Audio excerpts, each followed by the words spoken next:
क्योंकि काउंसिल की जिम्मेदारी है कि उनको टैक्स के कितने रेट्स रखने हैं, क्या न्यू रूल्स लेके आने उस जीएसटी कमेटी के। अब क्या होता है, जो होलसेलर्स होते हैं वो बल्क में सामान लेके आते हैं। इसके दो मेन क्लासिफिकेशंस होते हैं, ठीक है। पहला आता है डिपार्टमेंटल स्टोर्स, फिर दूसरा आता है मल्टीपल शॉप्स या चेन स्टोर। किसी भी अगर देश के अंदर ही अंदर ट्रेड हो रहा है तो वो कहलाएगा इंटरनल ट्रेड, देश के बाहर नहीं जाना चाहिए। अब सामान पहुंचाना किसका काम होता है? रिटेलर्स का काम होता है, ठीक है।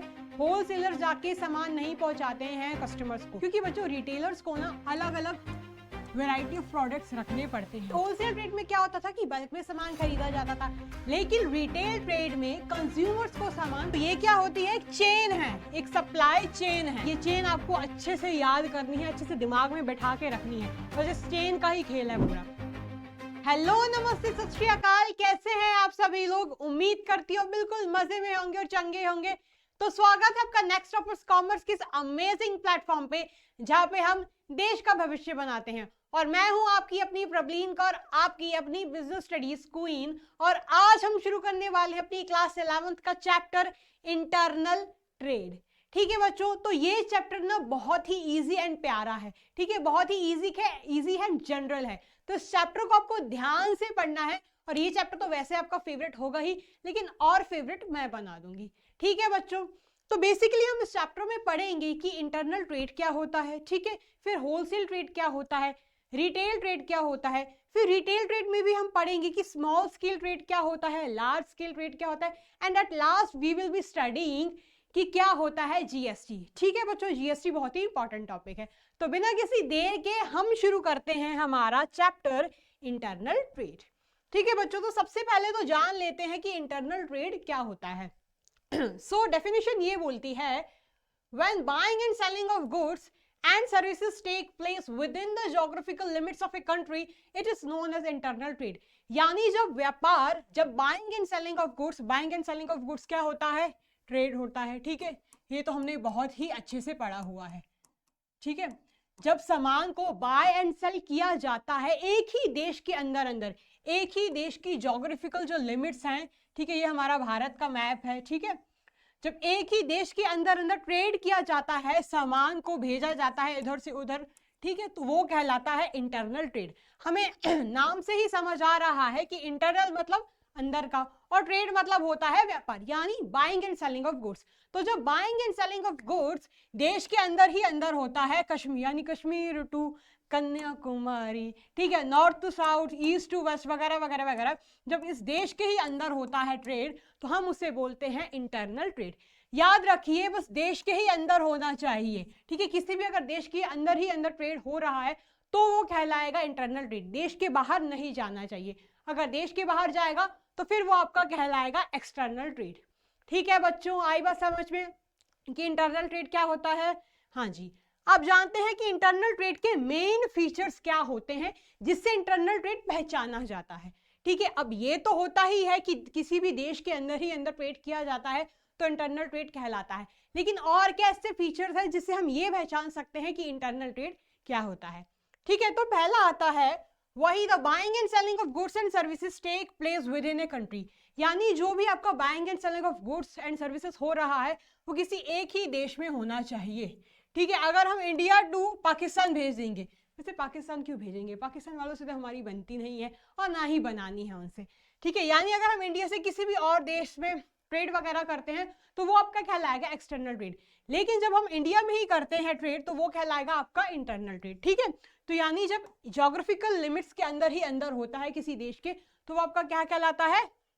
इंटरनल ट्रेड, ठीक है। तो पहला फीचर तो ये हो गया जिससे हम पहचान सकते हैं कि हाँ भैया इंटरनल ट्रेड चल रहा है, ठीक है। फिर आता है the payments are made and received in the home currency only. यानी जो भी पेमेंट की जाती है, अब भैया सामान का बाय एंड सेल हो रहा है तो ऐसे तो हो नहीं रहा है, पैसे भी तो देने ही पड़ते हैं ना, पेमेंट भी तो करनी ही पड़ती है, तो पेमेंट उसी कंट्री में करनी चाहिए, ठीक है। यानी जो हमारी करेंसी क्या है? रुपीज है, ठीक है। तो हम जब पेमेंट करेंगे तो वो जो पेमेंट होगी रुपीज में ही होगी, ठीक है बच्चों। आई बात समझ में?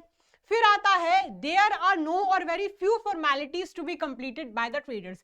यानी जब ट्रेडर्स बाय और सेल करते हैं गुड्स को तो उसमें बहुत ही कम फॉर्मेलिटीज होती है, बहुत ही मिनिमल फॉर्मेलिटीज या तो नेग्लिजिबल, यानी ना के बराबर फॉर्मेलिटीज होती हैं, ठीक है बच्चों, यानी इसे करना बहुत ही आसान है, इंटरनल ट्रेड को करना बहुत ही आसान है। ठीक है, अगर कोई जम्मू एंड कश्मीर वाला एमपी में सामान पहुंचा रहा है, ठीक है, या कोई पंजाब वाला केरला में पहुंचा रहा है, ठीक है, तो इसे करने के लिए बहुत ही कम फॉर्मेलिटीज की रिक्वायरमेंट होगी। आई बात समझ में। फिर आता है various local modes of transport can be used for transfer of goods and services, यानी जब हमें सामान पहुंचाना होता है, बाय एंड सेल करना होता है, तो जो लोकल मोड्स रहते हैं ना, हम उसी से अपना ट्रांसपोर्टेशन कर सकते हैं। अब लोकल मोड्स हमारे कौन से हो गए, ठीक है, ट्रेन हो गया, बाय रोड हो गया, बाय रेल हो गया, ठीक है, वगैरह इन्हीं मोड से हम क्या कर सकते हैं, ट्रांसपोर्ट कर सकते हैं। ठीक है बच्चों, लेकिन जब एक्सटर्नल ट्रेड करना होता है तो हमारे पास दो ही ऑप्शंस रहते हैं, पहला रहता है बाय एयर, ठीक है, एंड दूसरा रहता है बाय वाटर। ठीक है, लेकिन इंटरनल ट्रेड करने के लिए कोई भी मोड हम यूज कर सकते हैं। आई बात समझ में बच्चों की इंटरनल ट्रेड क्या होता है, यानी जब ट्रेड हमारे देश के अंदर ही किया जाता है, किसी भी एक ही देश के अंदर किया जाता है, तो वो कहलाता है आपका इंटरनल ट्रेड। ठीक है बच्चों, so I hope I am clear to you all. अब हम पढ़ेंगे कि इंटरनल ट्रेड के क्या टाइप्स होते हैं। ठीक है, तो दो टाइप्स होते हैं, होलसेल ट्रेड और रिटेल ट्रेड। अभी होलसेल ट्रेड और रिटेल ट्रेड हमने चैप्टर फर्स्ट में ही थोड़ा थोड़ा पढ़ा हुआ था, लेकिन अब इसे हम और अच्छे से और डिटेल में पढ़ेंगे इस चैप्टर में। ठीक है, होलसेल का मतलब आपको पता ही है कि जब हम बल्क में सामान खरीदते हैं, और रिटेल यानी जब हम सिंगल लॉट्स में सामान खरीदते हैं। ठीक है, अब हम डिटेल में पढ़ेंगे कि होलसेल ट्रेड क्या होता है। ठीक है बच्चों, तो जान लेते हैं कि डेफिनेशन क्या होती है। Wholesale trade refers to the trade in which goods are sold in large quantities, यानी होलसेल ट्रेड ऐसा व्यापार रहता है जिसमें जो सामान होता है वो लार्ज क्वांटिटीज यानी भर भर के बेचा जाता है और भर भर के खरीदा जाता है, यानी बल्क में खरीदा जाता है। बल्क मतलब बहुत ही लार्ज क्वांटिटी में, हैवी क्वांटिटी में।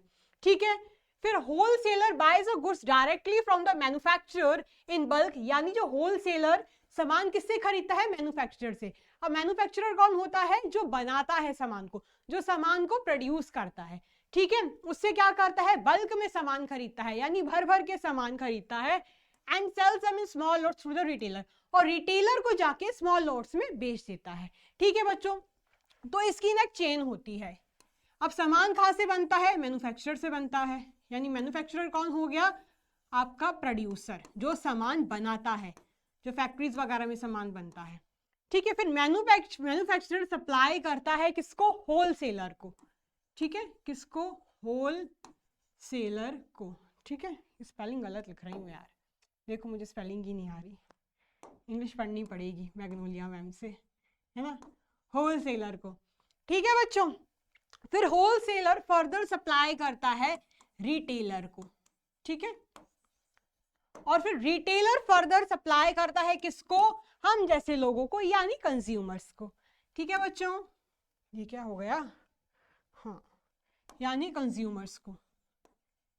ठीक है बच्चों, तो बेसिकली देखा जाए ना, जो होलसेलर एंड रिटेलर जो होते हैं ना, वो क्या होते हैं, मिडिल मैन होते हैं।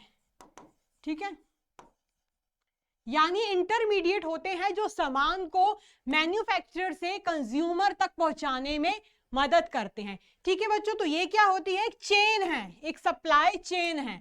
आपको उसको अच्छे से याद करना है कि सामान सबसे पहले कहाँ बनता है, मैन्युफैक्चरर यानी प्रोड्यूसर्स बनाते हैं, फिर वो किसको देते हैं, होलसेलर को, होलसेलर किसको देता है, रिटेलर को, रिटेलर फिर फाइनली किसे देते हैं, कंज्यूमर्स को, जो गुड्स को एक्चुअली में कंज्यूम करते हैं, यानी हम जैसे लोग।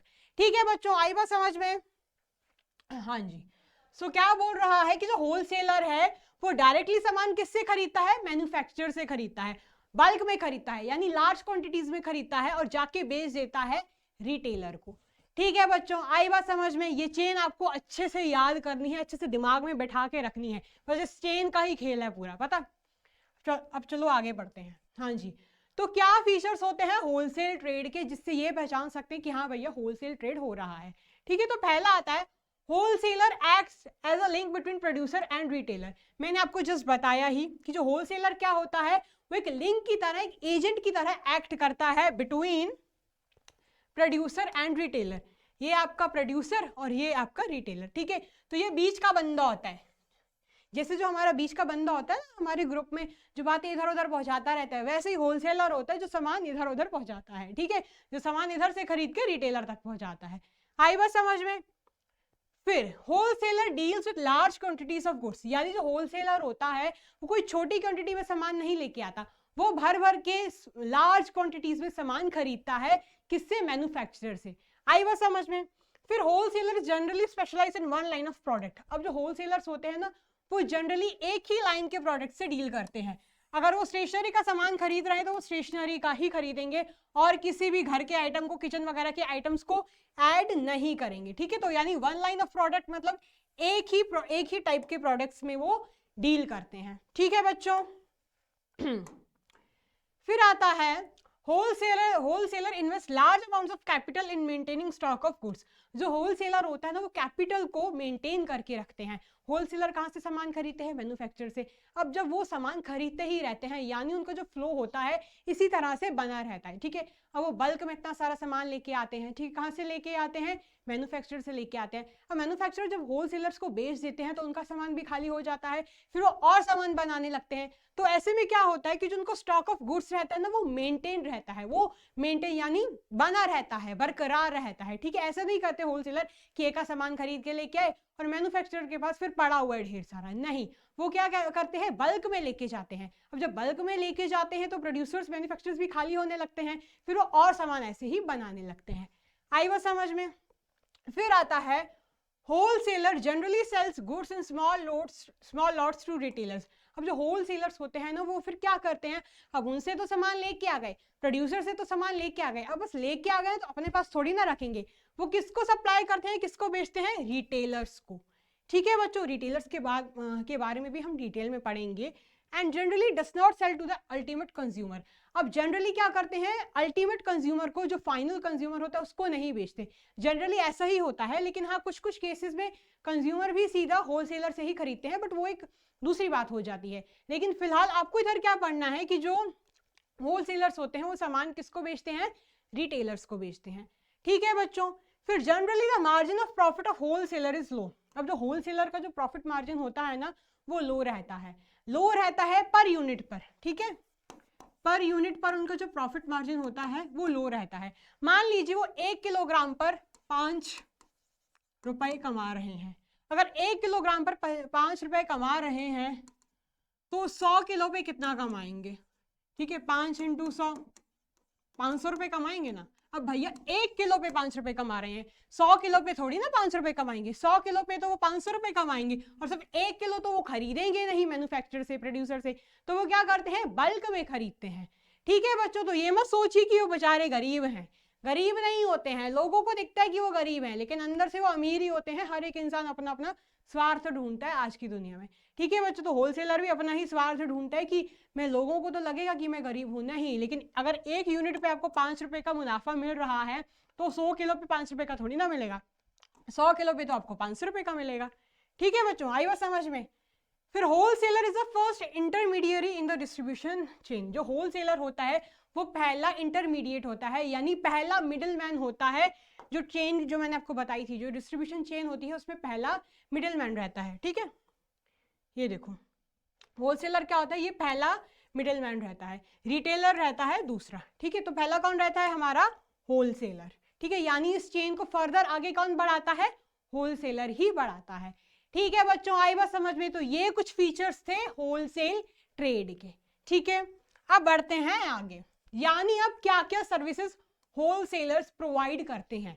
सो wholesaler provides many valuable services to the manufacturer and retailer. अब सिर्फ मैन्युफैक्चरर को ही सर्विसेज प्रोवाइड नहीं करते हैं होलसेलर, रिटेलर को भी करते हैं, ठीक है। अब हम जानते हैं कि मैन्युफैक्चरर को यानी प्रोड्यूसर्स को क्या सर्विसेज वो प्रोवाइड करते हैं, ठीक है बच्चों। Facilitate large scale production and economies of scale. Wholesalers help the manufacturers of this as they buy goods in large quantity. अब क्या करते हैं होलसेलर? मैंने आपको बताया ही जस्ट बच्चों कि जो होलसेलर्स होते हैं वो बल्क में सामान खरीदते हैं, लार्ज क्वांटिटीज में सामान खरीदते हैं। अब भैया जब वो लार्ज क्वांटिटीज में सामान खरीद रहे हैं तो जायज सी बात है कि मैन्युफैक्चरर भी खाली हो रहे हैं, यानी उनको जो फैक्ट्री से भी सामान निकल रहा है वो होलसेलर्स को बल्क में बेच रहे हैं। तो ठीक है, ऐसे में क्या होता है? उनको और टाइम मिल जाता है और मौका मिलता है नया सामान बनाने का, ठीक है बच्चों। तो इस ऐसे में क्या होता है कि लार्ज स्केल का प्रोडक्शन कर पाते हैं, कौन कर पाता है? प्रोड्यूसर्स यानी मैन्युफैक्चरर्स, ठीक है बच्चों। अब मान लीजिए मेरे पास 10 चॉकलेट थी, ठीक है, 10 चॉकलेट थी, अब एक बच्चा आया, ठीक है, बोला कि मैम एक चॉकलेट दे दो, तो मैंने इसे एक चॉकलेट दे दी, ठीक है, क्या दी, एक चॉकलेट दे दी। ये 10 चॉकलेट मैंने खुद बनाई थी बच्चों, ठीक है, एक चॉकलेट दे दी मैंने बस। अब बाकी की 9 चॉकलेट तो मेरे पास पड़ी ही हुई है ना, तो मैं तो बैठी हुई हूँ कि यार कब बिकेंगी चॉकलेट्स और फिर मैं और बनाऊंगी। लेकिन दूसरा बच्चा आया, वो सारी की सारी 9 चॉकलेट्स उठा के ले गया, ठीक है, तो अब मैं खुश हो गई यार, वाह यार सारी मेरी चॉकलेट्स बिक गई, अब तो मैं और चॉकलेट्स बनाऊंगी। तो ऐसे में क्या हुआ, जब वो बल्क में लेके गया मुझसे, तो मैं भी खाली हो गई और मुझे भी क्या मिला, एक बूस्ट मिला कि मुझे और चॉकलेट्स प्रोड्यूस करनी चाहिए। वैसे ही होता है मैन्युफैक्चरर्स के साथ, ठीक है, यानी इनका लार्ज स्केल में प्रोडक्शन रहता है, कोई थोड़ा सा बहुत छोटा सा सामान नहीं बनाते हैं, ये बल्क में सामान बनाते हैं और बल्क में ही सामान बेचते हैं, ठीक है बच्चों। फिर आता है helps in marketing functions. The salespersons of wholesalers perform the task of persuading the retailers to display and sell the goods at their retail outlets. अब जो क्या होता है, जो होलसेलर्स होते हैं ना, होलसेलर्स के जो बंदे होते हैं, जो होलसेलर्स के जो सेल्स पर्सन होते हैं, वो रिटेलर्स को परसुएट करते हैं, यानी उनको क्या करते हैं, कन्विंस करते हैं, ठीक है, कन्विंस करते हैं कि यार आप तो सामान लो हमसे, ठीक है, ये तो बहुत अच्छा सामान बना रहे हैं, आपको तो इधर से ही लेना चाहिए। तो जो होलसेलर्स के जो बंदे होते हैं, होलसेलर्स जो खुद होते हैं, वो परसुएट करते हैं रिटेलर्स को, ताकि इससे किसका फायदा हो, मैन्युफैक्चरर का फायदा हो, ठीक है। अब जायज सी बात है, होलसेलर अपने पास तो रख नहीं लेंगे उस सामान को, वो फर्दर किसको बेचते हैं, रिटेलर को बेचते हैं। अब जब रिटेलर ही मान जाएगा खरीदने के लिए, तो ऐसे में क्या होगा, जो होलसेलर होगा उनका भी स्टॉक जाता जाएगा और वो फिर से जाएंगे किसके पास, प्रोड्यूसर के पास जाके बोलेंगे कि भैया और सामान बनाओ, ठीक है बच्चों। तो यही इनकी चेन रहती है। फिर आता है expert advice. He collects information regarding the products of competitors, price of their product, etc. अब ये जो होलसेलर्स होते हैं ना, सिर्फ सामान ही नहीं खरीदते, वो एडवाइस भी देते हैं कि मार्केट में क्या ट्रेंडिंग चल रहा है, क्या आपको करना चाहिए कस्टमर्स के लिए, ठीक है, कस्टमर्स को आजकल क्या चाहिए, क्या बदलाव आ रहा है लोगों के टेस्ट में, लोगों के फैशन में, और जाके बताते हैं किसको, मैन्युफैक्चरर्स को, प्रोड्यूसर्स को, क्योंकि अल्टीमेटली सामान कौन बना रहा है, प्रोड्यूसर्स ही बना रहे हैं। अब जैसा सामान प्रोड्यूसर्स बनाएंगे वैसा ही बिकेगा, ठीक है। तो अब मान लीजिए, अब जो ट्रेंड चल रहा है ओवर साइज टी शर्ट्स का, लेकिन अगर कोई फैक्ट्री बार बार वही टी शर्ट्स बनाई जा रही है, स्किन फिट वाली टी शर्ट्स ही बनाई जा रही है, तो कब तक बिकेगा उसका सामान। अब ट्रेंड किसका चल रहा है, ओवर साइज टी शर्ट का, हर एक इंसान ओवर साइज कपड़े ही पहन रहा है, ठीक है बच्चों। तो इसमें क्या फर्ज बनता है होलसेलर्स का, कि जाके प्रोड्यूसर्स को इंफॉर्मेशन दे कि कस्टमर्स की आजकल ये टेस्ट चल रहा है, तो आपको उस हिसाब से अब सामान बनाना पड़ेगा, ठीक है बच्चों। तो ये एक्सपर्ट एडवाइस के तौर पर भी एक्ट करते हैं, ठीक है। फिर आता है storage. Wholesalers take the complete responsibility of storage of goods and bear the risk of theft और स्पॉइलेज एटसेट्रा। यानी जो होलसेलर्स होते हैं वो सामान किससे खरीदते हैं, प्रोड्यूसर से खरीदते हैं। प्रोड्यूसर से खरीद के वो कंप्लीट जिम्मेदारी उठाते हैं कि अगर कुछ भी सामान चोरी हो जाता है या खराब हो जाता है, डिस्ट्रॉय हो जाता है, तो इस केस में हमारी पूरी जिम्मेदारी बनती है, हम ही इसके जिम्मेदार रहेंगे, ठीक है बच्चों। तो इसकी स्टोरेज की भी जिम्मेदारी कौन लेता है, होलसेलर्स ही लेते हैं। और अगर कुछ नुकसान होता है तो भी कौन ही जिम्मेदार होता है इस प्रोसेस का, होलसेलर्स ही रहते हैं, ठीक है बच्चों। फिर और हैं, यानी financial assistance. Wholesalers provides financial support to the manufacturer by buying the goods for cash. अब क्या होता है, जो होलसेलर्स होते हैं वो बल्क में सामान लेके आते हैं, ठीक है, बल्क में सामान लेके आते हैं और पेमेंट भी कर देते हैं कैश में, ठीक है। अब जब कैश में पेमेंट मिल जाती है तो जो प्रोड्यूसर्स, जो मैन्युफैक्चरर्स होते हैं, उनकी भी बल्ले बल्ले हो जाती है कि भैया हमें तो इतना सारा ढेर सारा पैसा मिल गया। और सिर्फ यही नहीं, और क्या होता है कि वो एडवांस में भी पेमेंट कर देते हैं, ठीक है। जो होलसेलर्स होते हैं वो प्रोड्यूसर्स को, मैन्युफैक्चरर्स को एडवांस में भी पेमेंट कर देते हैं कि भैया अगले महीने हम फिर से आएंगे तो आप इसकी एडवांस पेमेंट रख लो, अगले महीने हम फिर से आएंगे तो हम अपना सामान उठा के ले जाएंगे, ठीक है भैया। तो इसमें क्या होता है, मैन्युफैक्चरर की तो बल्ले बल्ले हो जाती है कि हाँ भैया हमें तो इतना ढेर सारा पैसा मिल गया और ऊपर से एडवांस पेमेंट भी मिल गई, ठीक है। फिर आता है bearing risk. The wholesaler deals in goods in their own name, take delivery of the goods and keep the goods in large lots in their warehouses. अब जो होलसेलर्स होते हैं वो ढेर सारा सामान खरीद के आते हैं और अपने वेयर हाउस में, अपने गोडाउन्स में भी ढेर सारा सामान रखते हैं और इसकी पूरी पूरी जिम्मेदारी भी उठाते हैं कि अगर कुछ भी गलत होता है तो उसके जिम्मेदार हम रहेंगे। यानी सारा जो सामान खरीदते हैं अपने नाम पे खरीदते हैं, ठीक है। वो जो अभी मैंने आपको पॉइंट बताया था स्टोरेज वाला, वो उससे ही सिमिलर है, ठीक है। फिर लास्ट में आता है facilitate production continuity. The wholesalers facilitate continuity of production actively throughout the year by purchasing the goods. अब होलसेलर्स ऐसा नहीं करते कि बोलते कि भैया हम 1 साल में 1 बार आएंगे, नहीं, वो हर महीने हर 15 दिन में जाके मैन्युफैक्चरर से प्रोड्यूसर से सामान खरीदते रहते हैं। और इसमें क्या होता है कि जो प्रोड्यूसर्स का जो फ्लो होता है, बनाने का जो फ्लो रहता है, वो भी मेंटेन रहता है। ठीक है, अब जितना ज़्यादा सामान बनाएंगे, जितना ज़्यादा सामान बेचेंगे, ठीक है, उससे क्या होगा, फ्लो बना रहेगा। तो क्या होता है, फैसिलिटेड प्रोडक्शन कंटिन्यूटी। तो जो होलसेलर्स रहते हैं वो प्रोडक्शन को कंटिन्यू रखते हैं, यानी उसको रुकने नहीं देते हैं। अब सामान आगे बढ़ेगा तो ही नया सामान बनेगा ना, तो वैसे ही क्या होता है कि जो होलसेलर्स रहते हैं वो प्रोडक्शन को मेंटेन करके रखते हैं। ठीक है बच्चों, आई बात समझ में? I hope I am clear to you all. अब हमने क्या पढ़ा था कि मैन्युफैक्चरर्स को यानी प्रोड्यूसर्स को क्या सर्विसेज मिलती हैं, ठीक है, लेकिन अब हम पढ़ेंगे कि रिटेलर्स को क्या सर्विसेज मिलती हैं। ठीक है, अभी हमने क्या पढ़ा था कि मैन्युफैक्चरर्स को क्या सर्विसेज मिल रही है, अब हम पढ़ेंगे कि रिटेलर्स को क्या सर्विसेज मिलेंगी। ठीक है बच्चों, तो जरा ध्यान से देख लेना, यही मत सोचना कि मैं उनके बारे में ही बता रही हूँ, मैन्युफैक्चरर्स के बारे में ही बता रही हूँ, नहीं, अब थोड़ा सा टॉपिक चेंज हो गया है। पहला आता है availability of goods. Retailers need to keep a wide variety of goods to meet the requirements of various customers. अब जो रिटेलर्स है ना, वो एक ही सामान नहीं रख सकते हैं अपने पास। अगर किसी स्टेशनरी शॉप में जाओगे, ठीक है, और अगर आपको बस सेलो के ही पेन मिलेंगे, ठीक है, तो आप बोर हो जाओगे यार कि हम तो नहीं भैया मॉन्टेक्स के पेन यूज करते हैं, हाँ हम तो ये वाली कंपनी के रेनॉल्ड्स के यूज करते हैं, ये तो बस सेलो के ही रख रहे हैं, हम इनके कॉल में तो नहीं जाएंगे। ठीक है, तो इसमें क्या होता है, रिटेलर्स का नाम खराब होने लगता है। तो रिटेलर्स का ये फर्ज बनता है और उनका ये मुनाफा रहता है कि वो हर वाइड वैरायटी ऑफ गुड्स रखें, यानी काफी सारा सामान रखें, हर एक टाइप का सामान रखें अपनी शॉप पर। ठीक है बच्चों, तो और सामान उनको कौन दिलवाएगा, होलसेलर दिलवाएंगे। ठीक है बच्चों, अब क्या होता है, जो होलसेलर्स क्या करते हैं, वो होलसेलर्स एक ही लाइन के प्रोडक्ट रखते हैं, लेकिन रिटेलर अपने पास एक ही लाइन के प्रोडक्ट नहीं रख सकते हैं। अगर वो एक ही लाइन के प्रोडक्ट रखेंगे तो उनके पास कस्टमर्स नहीं आएंगे, उनको वाइड वैरायटी यानी काफी सारी रेंज वगैरह, काफी सारी वैरायटी उनको अपने पास रखनी पड़ती है। ठीक है बच्चों, फिर grant of credit. Wholesaler sells goods to retailers on credit. Therefore, retailers need not maintain large working capital. अब जो होलसेलर्स क्या करते हैं, उनको पता होता है कि रिटेलर्स जो होते हैं वो अपनी छोटी मोटी दुकान चलाते हैं, तो उनको सामान क्रेडिट पर भी दे देते हैं, उधारी पर भी दे देते हैं कि चलो आप सामान खरीद लो, पेमेंट कुछ टाइम बाद कर देना। ठीक है, ये हमने ट्रेड क्रेडिट में पढ़ा था। ठीक है, तो वही कहीं ना कहीं वो उसी से सिमिलर है।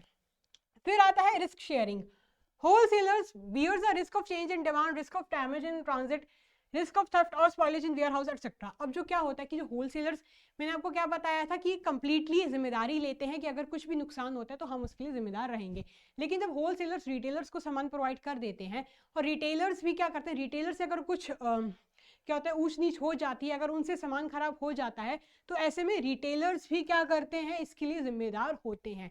और तो रिटेलर्स भी उनको जाके बताते हैं कि कस्टमर्स में ये चेंज आ रहा है, आजकल के कस्टमर्स इस टेस्ट की और इस प्रेफरेंस की ओर भाग रहे हैं, तो आप ऐसा सामान बनवाइए। तो रिटेलर्स किसको जाके बताते हैं, होलसेलर्स को जाके बताते हैं, और होलसेलर्स फाइनली किसको जाके बताते हैं, प्रोड्यूसर्स को जाके, मैन्युफैक्चरर्स को जाके, बिकॉज अल्टीमेटली सामान तो वो ही बनाते हैं। ठीक है, तो चेंज इन फैशन या चेंज इन डिमांड वगैरह अगर कुछ भी होता है तो होलसेलर्स तो नोटिस करते ही हैं, लेकिन साथ साथ में रिटेलर्स भी नोटिस करते हैं। ठीक है, because at the end retailers ही होते हैं जो कस्टमर से डायरेक्ट कॉन्टैक्ट बना पाते हैं, तो उनको ही पता होता है कि कस्टमर को क्या चाहिए।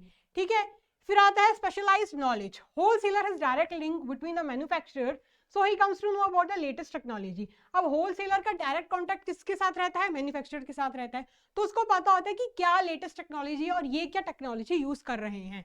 ठीक है, and also about the new product produce. और होलसेलर को ये भी पता होता है, मैंने जस्ट आपको बताया ही, कि क्या इनके पास प्रोडक्ट है और क्या प्रोडक्ट आजकल लोग मांग रहे हैं, तो उसी हिसाब से जाके किसको बताता है, मैन्युफैक्चरर को जाके बताता है। ठीक है, रिटेलर्स भी शेयर करते रहते हैं, ये भी वही है कहीं ना कहीं। ठीक है, ये पॉइंट्स जो है ना, मैं आपको बोल रही हूँ बच्चों कि अगर आप कॉन्सेप्ट को ही अच्छे से समझ लोगे ना, तो ये पॉइंट्स बनाना बाएं हाथ का खेल है। ठीक है बच्चों, तो आपको क्या करना है, कॉन्सेप्ट पे फोकस रखना है। अगर आप इन हेडिंग्स को ही, ये जो पॉइंटर्स हैं, इनको ही अच्छे से पढ़ लेते हो ना, तो अंदर की एक्सप्लेनेशन तो आप मन से क्रिएट कर ही सकते हो। ये कुछ भी नहीं है, बहुत ही आसान काम है फिर। ठीक है हाँ जी, फिर आता है publicity. Wholesalers do publicity by distributing pamphlets, banners और by painting the transport vehicles etcetera. अब जो होलसेलर्स होते हैं ना, वो लोगों को भी जागरूक करते हैं, एडवर्टाइज करते हैं, यानी क्या करते हैं, एडवर्टाइज करते हैं कि हमारे पास तो भैया ये सामान है, हमसे सामान वगैरह खरीदो। कैसे एडवर्टाइज करते हैं, बैनर्स वगैरह लगा के, ठीक है, अपने जो ट्रांसपोर्ट व्हीकल्स होते हैं उसको बाहर से पेंट करके, ताकि लोग अट्रैक्ट हों, लोग एडवर्टाइज हों, लोग जागरूक हों, ठीक है। फिर आता है marketing support. They undertake advertising and other sales promotion activities to induce customers to purchase the goods. यानी वही मैंने आपको बताया ही कि जो होलसेलर्स होते हैं क्या करते हैं, रिटेलर्स को क्या सर्विस प्रोवाइड करते हैं, वो एडवर्टाइज करते हैं और ऐसी ऐसी सेल्स प्रमोशन टेक्निक्स इंट्रोड्यूस करते हैं जिससे कस्टमर्स उनकी ओर खींचे आए। अब कस्टमर्स को जब फायदा मिलेगा तभी जाएंगे ना, वरना वो क्यों जाएंगे, वरना तो वो ऑनलाइन ही सामान खरीद लेंगे ना। तो क्या होता है, ऐसी ऐसी सेल्स प्रमोशन एक्टिविटीज करते हैं जिससे कस्टमर्स इंड्यूस हो उनकी तरफ अट्रैक्ट हो, ठीक है। फिर आता है economics of scale. Wholesaler buy the goods in large quantity so he gets a big discount. अब मैंने आपको बताया ही था कि जो होलसेलर होता है उनका जो प्रॉफिट मार्जिन लो रहता है पर यूनिट पे, यानी वो सामान किस पे खरीदते हैं, बल्क में खरीदते हैं, किससे, मैन्युफैक्चरर से, ठीक है। वही जो रिटेलर होता है ना, वो स्मॉल लॉट्स पे खरीदता है, वो इतना सारा इकट्ठा सामान नहीं खरीद सकता है। So directly they can not get more discount from the manufacturer. So उनको कम डिस्काउंट मिलता है, किससे, मैन्युफैक्चरर से। आई बात समझ में, होलसेलर को एक यूनिट पर तो कम मिलता है, लेकिन जब बल्क की बात आती है तो उनका अच्छा खासा मुनाफा हो जाता है। लेकिन जो रिटेलर होते हैं वो क्योंकि स्मॉल लॉट्स पे खरीदते हैं तो उनको इतना डिस्काउंट नहीं मिल पाता, ठीक है बच्चों। अब आप सोच रहे होंगे कि जो रिटेलर्स होते हैं वो स्मॉल लॉट्स पे क्यों खरीदते हैं, क्योंकि बच्चों रिटेलर्स को ना अलग अलग वेराइटी ऑफ प्रोडक्ट्स रखने पड़ते हैं, ठीक है। क्या रखना पड़ता है, वाइड वेराइटी ऑफ प्रोडक्ट्स, ठीक है। वही होलसेलर क्या करते हैं, एक ही लाइन का प्रोडक्ट मेंटेन करते हैं, ठीक है बच्चों। तो इस केस में रिटेलर्स क्या करते हैं, इतनी बल्क में खरीद नहीं पाते हैं। वही जो होलसेलर्स रहते हैं वो सिंगल लाइन के प्रोडक्ट्स मेंटेन करते हैं, तो वो बल्क में खरीद लेते हैं, ठीक है बच्चों। आई बात समझ में, I hope I am clear to you all till the time. आप ये फटाफट नोट कर सकते हो। हाँ जी बच्चों, सो आई होप आपने यहाँ तक नोट कर लिया होगा। बढ़ते हैं हमारे नेक्स्ट टॉपिक की ओर, जिसका नाम है रिटेल ट्रेड। तो अभी तक हमने किसके बारे में पढ़ा, अभी तक हमने पढ़ा होलसेल ट्रेड के बारे में। अब हम पढ़ेंगे रिटेल ट्रेड के बारे में। So retail trade refers to sale of goods in small lots to the final consumers. यानी होलसेल ट्रेड में क्या होता था कि बल्क में सामान खरीदा जाता था, लेकिन रिटेल ट्रेड में कंज्यूमर्स को सामान स्मॉल लॉट्स में यानी सिंगल या स्मॉल क्वांटिटीज में बेचा जाता है, ठीक है बच्चों। फिर A retailer buys goods from a wholesaler। जो एक रिटेलर होता है वो सामान किससे खरीदता है, होलसेलर से। जो मैंने आपको डिस्ट्रीब्यूशन चेन बताई थी बस वही है। और किसको बेचता है, कंज्यूमर को जाके बेच देता है। So he act as a last link, इसमें लास्ट लिंक आएगी बेटा, ठीक है, as a last link between the wholesaler and the ultimate consumer. अब क्या होता था, हमने पढ़ा था कि जो होलसेलर होता है वो पहला मिडल मैन था। होलसेलर कौन था, पहला मिडल मैन था, ठीक है, फर्स्ट मिडल मैन था। लेकिन जो रिटेलर होता है वो लास्ट मिडलमैन रहता है। कौन रहता है, लास्ट एंड सेकंड मिडलमैन रहता है, ठीक है बच्चों। आई बात समझ में। तो रिटेल ट्रेड में क्या होता है, जब हमें सामान सिंगल क्वांटिटी में या स्मॉल लॉट्स में खरीदना होता है तो वो आता है रिटेल ट्रेड में, ठीक है बच्चों। आई बात समझ। अब जानते हैं कि रिटेल ट्रेड के क्या फीचर्स होते हैं, यानी ऐसा क्या होता है जिससे हम पहचान सकते हैं कि हाँ भैया रिटेल ट्रेड चल रहा है। सो पहला आता है retailer is the last link in the distribution chain. मैंने जस्ट आपको बताया ही कि रिटेलर कौन होता है, लास्ट लिंक रहती है, यानी पहला होता है होलसेलर, फिर एंड में यानी लास्ट होता है रिटेलर, ठीक है। फिर रिटेलर सेल्स द गुड्स और सर्विसेज डायरेक्टली टू कंज्यूमर्स। अब रिटेलर सामान खरीद के होलसेलर से अपने पास नहीं रखता, वो किसको जाके बेचता है, कंज्यूमर्स को, ठीक है, कंज्यूमर्स को बेचता है और वहां से पैसे कमाता है। फिर retailer deals with a variety of products. जो रिटेलर होता है वो अपने पास सिंगल लाइन के प्रोडक्ट्स नहीं रखता, वो वाइड वैरायटी ऑफ प्रोडक्ट्स अपने पास रखता है, ठीक है। अगर सिंगल लाइन के प्रोडक्ट्स रखेगा तो कंज्यूमर्स कब तक आएंगे भैया उसके पास, उसको इसलिए वाइड वैरायटी रखनी पड़ती है। फिर next retailer buys and smells बोल रही हूँ यार, retailer buys and sells a small quantity of goods. यानी जो रिटेलर होता है वो क्या करता है, छोटी छोटी क्वांटिटी में गुड सामान को खरीद के बेचता है। फिर retailer is generally located in residential areas. जो रिटेलर कहाँ लोकेटेड होता है, जनरली जहाँ हम रहते हैं, ठीक है, वहाँ जो हमारी कॉलोनी जहाँ एंड होती है वहाँ पे हम देख सकते हैं कि छोटी मोटी दुकानें होती हैं, तो वो सब क्या होते हैं, वो रिटेलर्स ही होते हैं। फिर रिटेलर में maintains personal relations with the customers. अब रिटेलर ही एक ऐसा इंसान होता है जो इसका डायरेक्ट कांटेक्ट रहता है, जो पर्सनल रिलेशंस डेवलप कर पाता है कस्टमर्स के साथ, ठीक है। इसलिए वो क्या करता है, कभी कभार क्रेडिट पर भी अपने कस्टमर्स को सामान बेच देता है। फिर retailer act as a middleman between wholesaler and customers. जो रिटेलर होता है वो किसके बीच में मिडलमैन एक्ट करता है, होलसेलर और कस्टमर्स के बीच में, ठीक है। हमने जस्ट ये पॉइंट्स पढ़े ही हुए थे, होलसेलिंग में ही हमने पढ़ लिए थे, बस वही है, ठीक है बच्चों, तो कुछ ज्यादा खास है नहीं। अब हम पढ़ेंगे सर्विसेज के बारे में, ठीक है। यानी अगर आप कॉन्सेप्ट को अच्छे से समझ लो ना बच्चों, तो फिर तो कुछ भी नहीं है। अब हमने कॉन्सेप्ट अच्छे से समझ लिया था, तो जब हम पॉइंट्स पढ़ रहे थे, गो थ्रू कर रहे थे, तो हमने देखा कि वही रिपीट हो रहा है, ठीक है बच्चों। तो आपको क्या करना है, कॉन्सेप्ट पे फोकस रखना है, ठीक है बच्चों। अब जानते हैं services of retailers. So retailers provide important services to consumers. सिर्फ कंज्यूमर्स को ही नहीं बल्कि होलसेलर्स को भी प्रोवाइड करते हैं वो services, as they act as middleman between them. अब जो रिटेलर्स होते हैं किसके बीच के मिडलमैन होते हैं, होलसेलर, ये रिटेलर, और ये होते हैं हमारे कंज्यूमर्स। तो जो रिटेलर्स होते हैं वो किसके बीच में मिडलमैन एक्ट करते हैं, होलसेलर्स एंड कंज्यूमर्स, ठीक है बच्चों। तो अब क्या सर्विसेज प्रोवाइड करते हैं वो जान लेते हैं। Regular availability of products. Consumers can conveniently buy the required products at one place and assured of continuous supply of goods. अब जो कस्टमर्स होते हैं उनको जब कुछ सामान खरीदना पड़ता है तो वो कहाँ से जाके खरीदते हैं, रिटेल आउटलेट से, रिटेल शॉप्स पे जाके खरीदते हैं, क्योंकि उनको वहाँ पे वाइड रेंज ऑफ प्रोडक्ट्स वहाँ पे जाके मिल जाते हैं, ठीक है बच्चों। तो और रिटेलर्स ये भी मेक श्योर करते हैं कि कस्टमर्स को भी सामान बेच के जो कंटिन्यूस फ्लो है गुड्स एंड सर्विसेज का वो बना रहे। फिर आता है wide selection. He provide different brands of the same product so that consumers can buy the product of their choice. अब जो रिटेलर होता है वो किसी एक कंपनी के प्रोडक्ट ही अपने पास नहीं रखते, वो यानी काफी सारी वाइड वेराइटी रखते हैं, यानी अलग अलग ब्रांड्स के प्रोडक्ट्स रखते हैं, ताकि कंज्यूमर्स के पास और ऑप्शंस ऐड हो पाए कि उनको क्या लेना है क्या नहीं लेना है, ठीक है। अगर मान लीजिए किसी की जूतों की दुकान है, शूज की दुकान है, तो उसे फ्रीबॉक के नहीं रखेगा, वो नाइक के रखेगा, एडिडास के रखेगा, प्यूमा के रखेगा, यानी अलग अलग कंपनीज के रखेगा, ताकि कंज्यूमर्स को एक वाइड सिलेक्शन मिल जाए, वाइड वेराइटी मिल जाए, ठीक है। हाँ, अगर आप किसी प्यूमा के ही आउटलेट पे जाते हैं तो आपको टोटली प्यूमा के ही कपड़े मिलेंगे, प्यूमा के ही जो फुटवेयर्स वगैरह होंगे वो मिलेंगे। लेकिन अगर आप किसी और शॉप पे जाते हैं जहाँ जूतों की दुकान है, तो वो अलग अलग कंपनीज के जूते वगैरह रखेंगे, ठीक है बच्चे। फिर आता है new product information. A retailer assists consumers in selecting the goods. In many large retail rooms, salesmen are appointed who guide the customers in selection by explaining the features and use of different products. तो जो retailers होते हैं वो क्या करते हैं, अपनी shops में, अपने रिटेल आउटलेट्स पे सेल्समैन अपॉइंट कर देते हैं, जो कि कस्टमर्स को जाके हेल्प करते हैं कि उनको क्या खरीदना चाहिए क्या नहीं खरीदना चाहिए। हमने नोटिस किया होगा जब भी हम मॉल वगैरह पे जाते हैं, ठीक है, तो हम कुछ खरीदने लगते हैं तो एकदम पीछे से सेल्समैन आ जाता है और बोलता है, hello ma'am, please tell me how can I help you. तो वो क्यों बोलता है, क्योंकि वो हमें असिस्ट कर रहा है, वो हमें हेल्प कर रहा है कि हमें क्या लेना चाहिए क्या नहीं लेना चाहिए, ठीक है। फिर हम बताते हैं कि सर मुझे ये सामान खरीदना है, तो ये मुझे फुटवेयर खरीदनी है या मुझे कुर्ता खरीदना है, तो वो बताते हैं कि ठीक है आपको यहाँ पे मिल जाएंगे, ठीक है। तो वो क्यों कर रहा है, वो हमें हेल्प कर रहा है, ठीक है बच्चों। तो न्यू प्रोडक्ट इन्फॉर्मेशन, और साथ साथ में क्या करता है, वो जो प्रोडक्ट की इन्फॉर्मेशन भी बताता है कि हमारे मार्केट में, हमारे आउटलेट वगैरह में ये न्यू आया है, तो आप इन प्रोडक्ट्स को भी देख सकते हो, ठीक है बच्चों। फिर आता है next, demonstration and after sale services. Retailers demonstrate the working of products to satisfy the customers and also offer after sales services.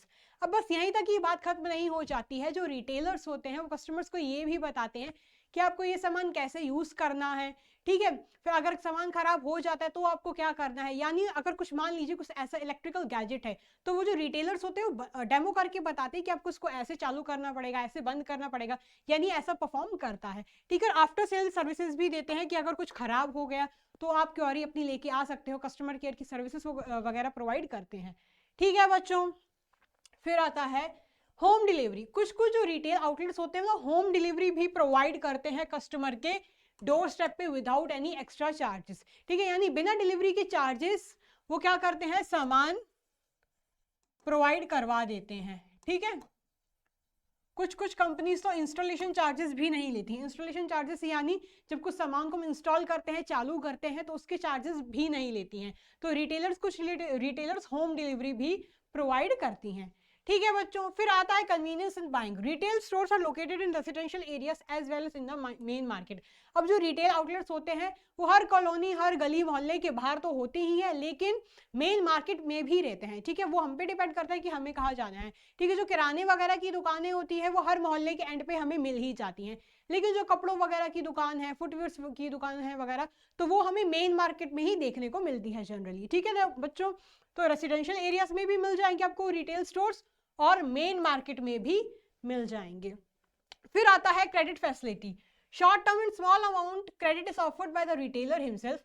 For long term and large amount of credit he can makes arrangement with finance companies.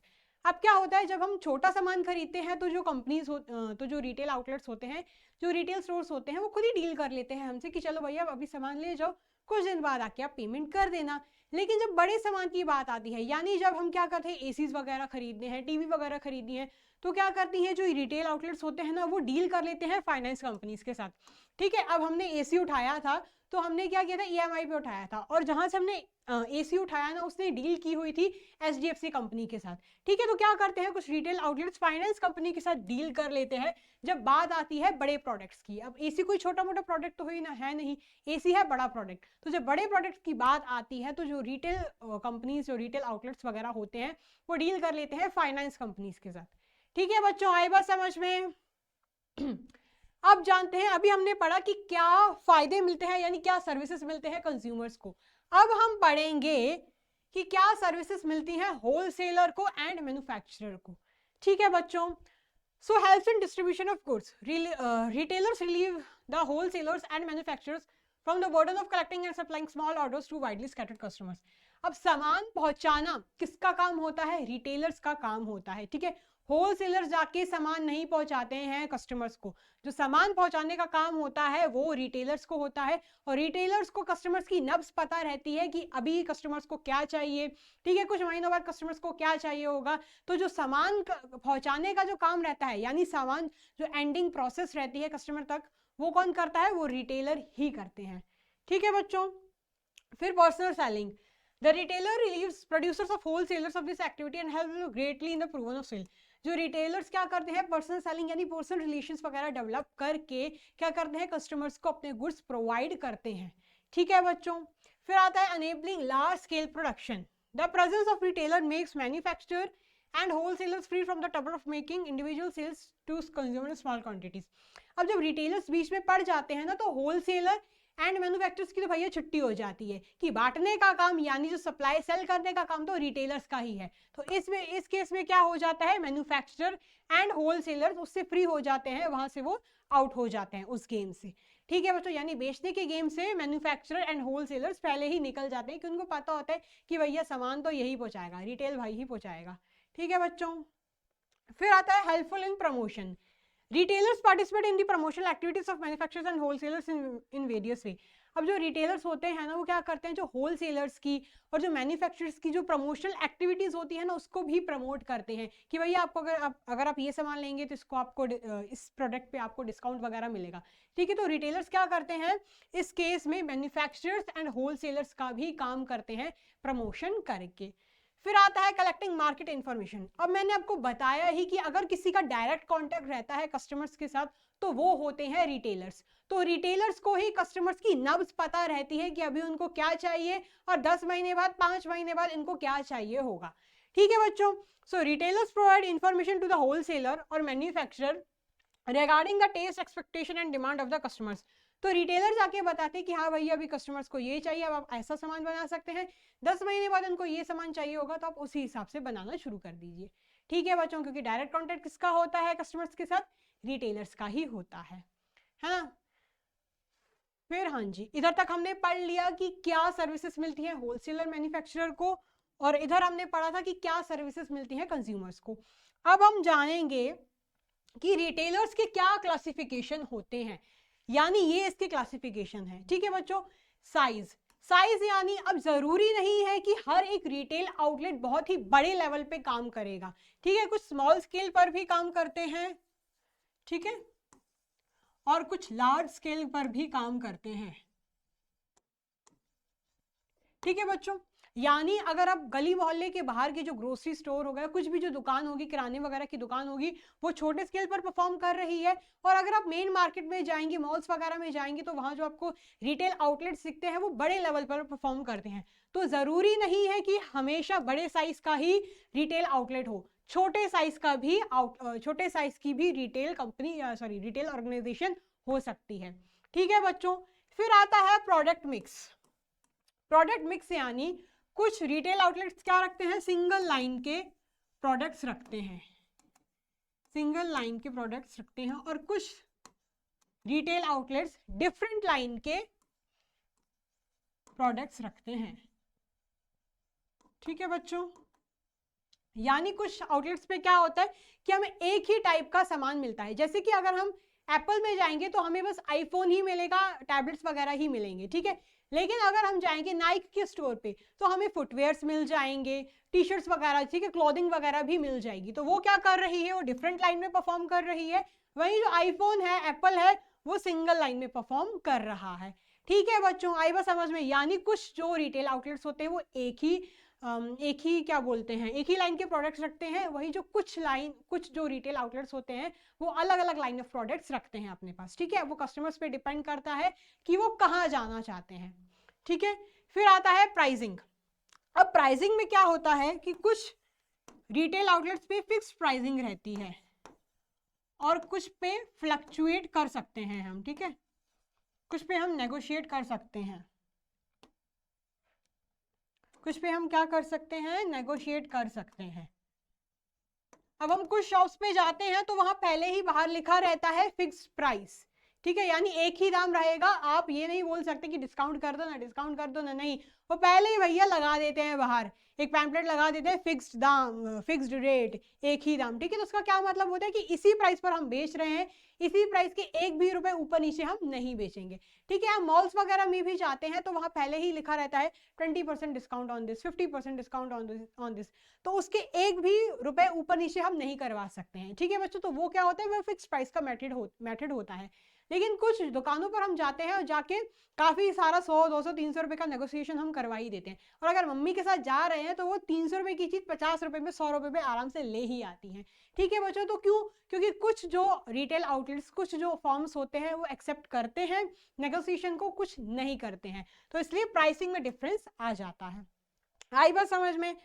अब आता है service level. अब service level का क्या होता है, कुछ जो रिटेल आउटलेट्स होते हैं वो बोलते हैं इधर ही आके सामान खरीद लीजिए, लेकिन कुछ जो रिटेल आउटलेट्स होते हैं वो होम डिलीवरी भी प्रोवाइड करते हैं।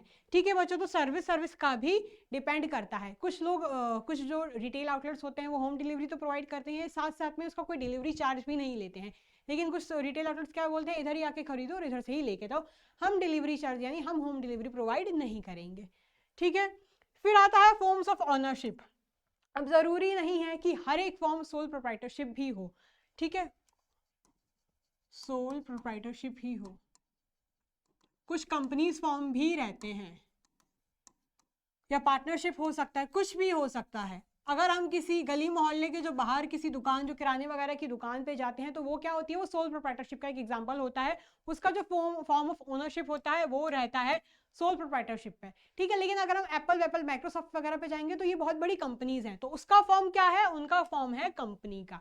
ठीक है बच्चों, तो ये क्लासिफिकेशन थे रिटेलर्स के। यानी जरूरी नहीं है कि हर एक रिटेलर एक जैसा ही लगेगा, नहीं, अलग अलग उसके क्लासिफिकेशन होते हैं depending on the size, product mix, pricing, service level, forms of ownership.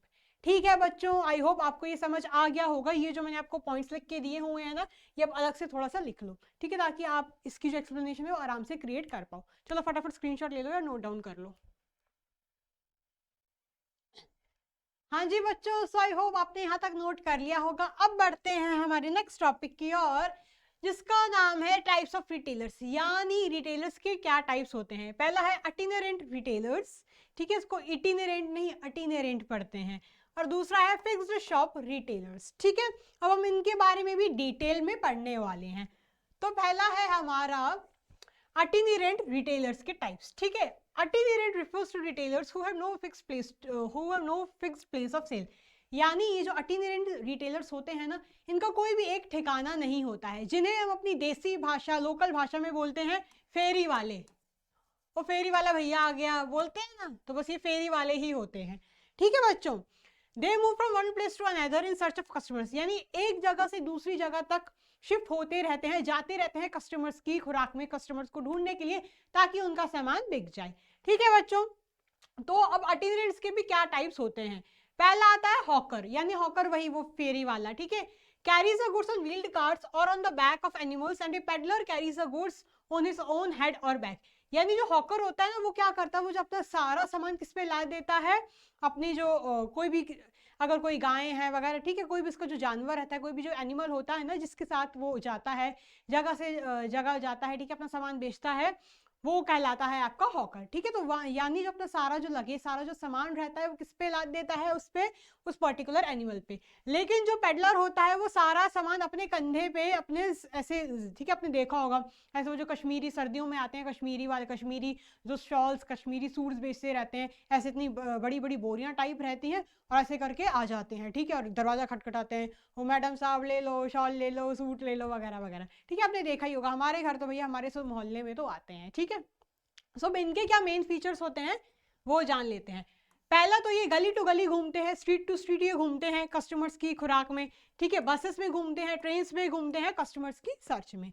फिर ये काफी सारे वैरायटी ऑफ गुड्स बेचते हैं, जैसे कि फ्रूट्स, वेजिटेबल्स, टॉयज, बैंगल्स। ठीक है, जरूरी नहीं कि बस यही सब हो, कपड़े वगैरह भी होते हैं, शॉल होती हैं, कंगन वगैरह हो गए, टॉयज, बैंगल्स हो गया, फ्रूट्स हो गए, वेजिटेबल्स वगैरह हो गए। ठीक है, जो अपनी रेडियो के साथ आ जाते हैं, ठीक है, वो भी क्या कहलाते हैं, वो हॉकर्स ही कहलाते हैं।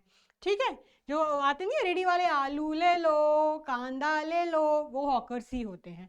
ठीक है बच्चों, फिर they deal with non branded local items. अब क्योंकि वो गली टू गली घूमते हैं तो इतने हाई फाई सामान तो खरीदेंगे, हाई फाई सामान तो बेचेंगे नहीं, तो उनके पास जो सामान होता है वो रहता है लोकल एंड नॉन ब्रांडेड। ठीक है, फिर they supply the goods at the doorstep of the customers, यानी वो कस्टमर्स के घर जा जाके बेचते हैं। ठीक है, उनके डोर स्टेप पे जाके, यानी उनके घर तक जाके बेचते हैं, और इनका कोई फिक्स प्राइस नहीं होता है। ठीक है, जैसे कि अगर कोई 200 रुपए का भी सामान है ना, तो फिर अपनी इंडियन मम्मीज का तो पता ही है, वो 200 रुपए का सामान 100 रुपए में करवा देती है। ठीक है, तो उनको कोई भी फिक्स प्राइस नहीं रहता है, और इनफैक्ट ये क्या करते हैं, देखते हैं कि सामने वाला कस्टमर कैसा है, अगर कोई हाई फाई कस्टमर होता है ना तो उसको बढ़ा के बताते हैं। ठीक है, उनके भी वो अपने अपने टैक्टिक होते हैं, तो इसलिए उनका कोई भी फिक्स प्राइस नहीं रहता है।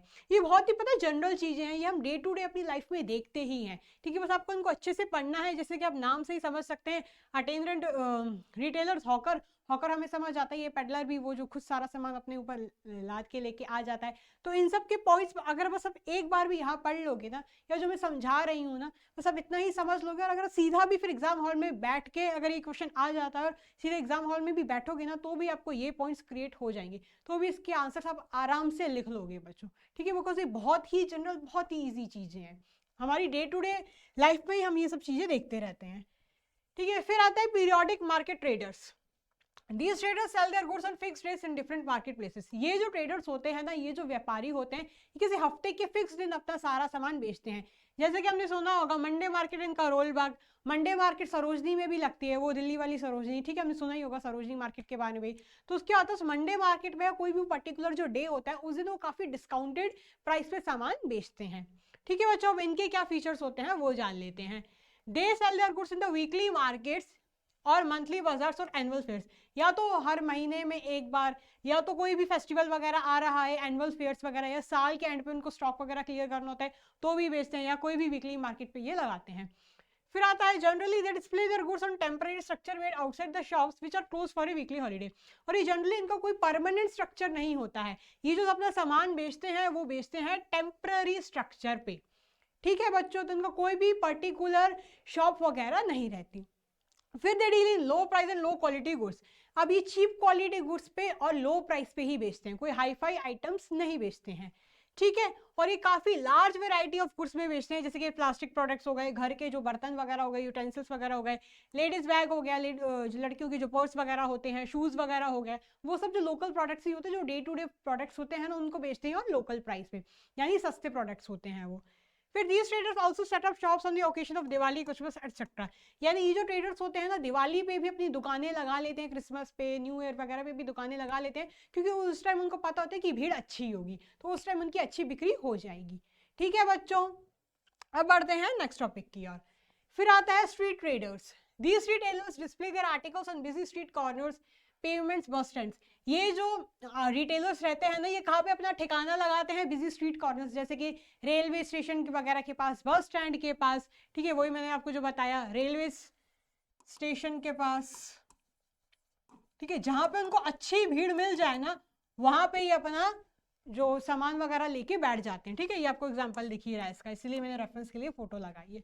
ठीक है बच्चों, स्ट्रीट ट्रेडर्स आपको नाम से ही समझ आ रहा होगा, कुछ नहीं है, बस वही वही पॉइंट्स है कि लोकल सामान बेचते हैं, सस्ते दाम पे बेचते हैं वगैरह, वही सब। ठीक है, they generally operate near public places, यानी मैंने आपको बताया कि पब्लिक प्लेसेस के नियर ऑपरेट करते हैं जहाँ पे उनको अच्छी भीड़ मिल पाए, जैसे कि रेलवे स्टेशन, सिनेमा हॉल्स वगैरह हो गए, बिजनेस बस स्टैंड्स, टेम्पल्स वगैरह, मंदिर मस्जिद गुरुद्वारे के बाहर।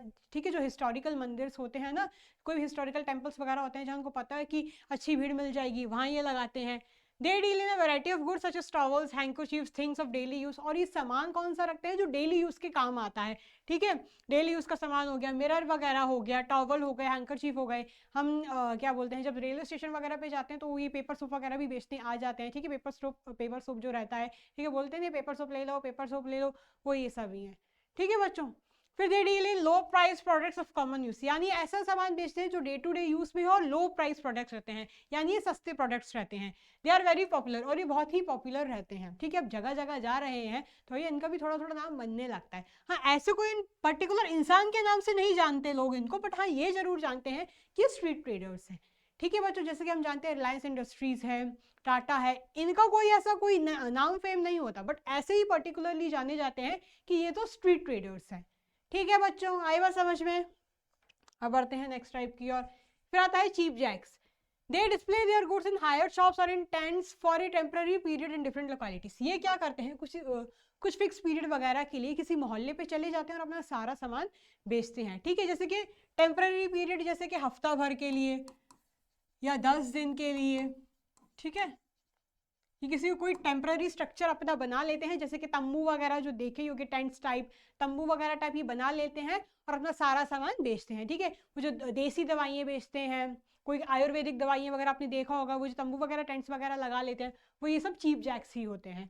ठीक है, main features, they hire small shops, यानी या तो वो स्मॉल शॉप्स को हायर कर लेते हैं, स्मॉल शॉप्स को कुछ वक्त के लिए खरीद लेते हैं, या तो अपना गुड्स टेंट्स लगा के यानी तंबू वगैरह लगा के बेचते हैं रेसिडेंशियल कॉलोनीज में, ऐसी कॉलोनीज में जहाँ रेसिडेंशियल, जहाँ लोग रहते हैं।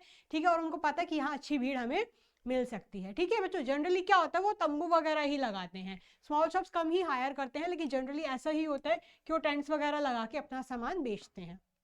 ठीक है, they shift from locality to locality depending on the upon prospects of business. अब वो ऐसा जरूरी नहीं है कि एक जगह गए तो उसी जगह जाके बैठ गए, नहीं, वो क्या करते हैं, लोकेलिटी टू लोकेलिटी, यानी गली मोहल्ले, हर गली मोहल्ले में हर 7-10 दिन में चेंज करते रहते हैं, depending upon the prospects of the business, यानी बिजनेस की क्या चाह है। कस्टमर्स देखते हैं कि अगर कस्टमर्स उनके पास आ रहे हैं तो ठीक है भैया, वरना किसी और जगह चले जाते हैं।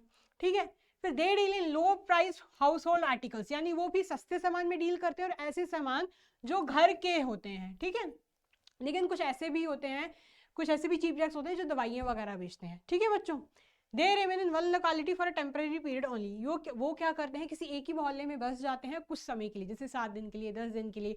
या हम देखते हैं जब मोहल्ले वगैरह में या किसी भी आप एरिया वगैरह में रहते हैं लोकल एरिया में, तो मेले लगते हैं। ठीक है, तो जो मेले में भी जो आते हैं ना सामान बेचने वाले, जितने दिन के लिए भी मेला लगता है, 15 दिन के लिए, 10 दिन के लिए, तो वो सारे चीप जैक्स ही होते हैं बेटा।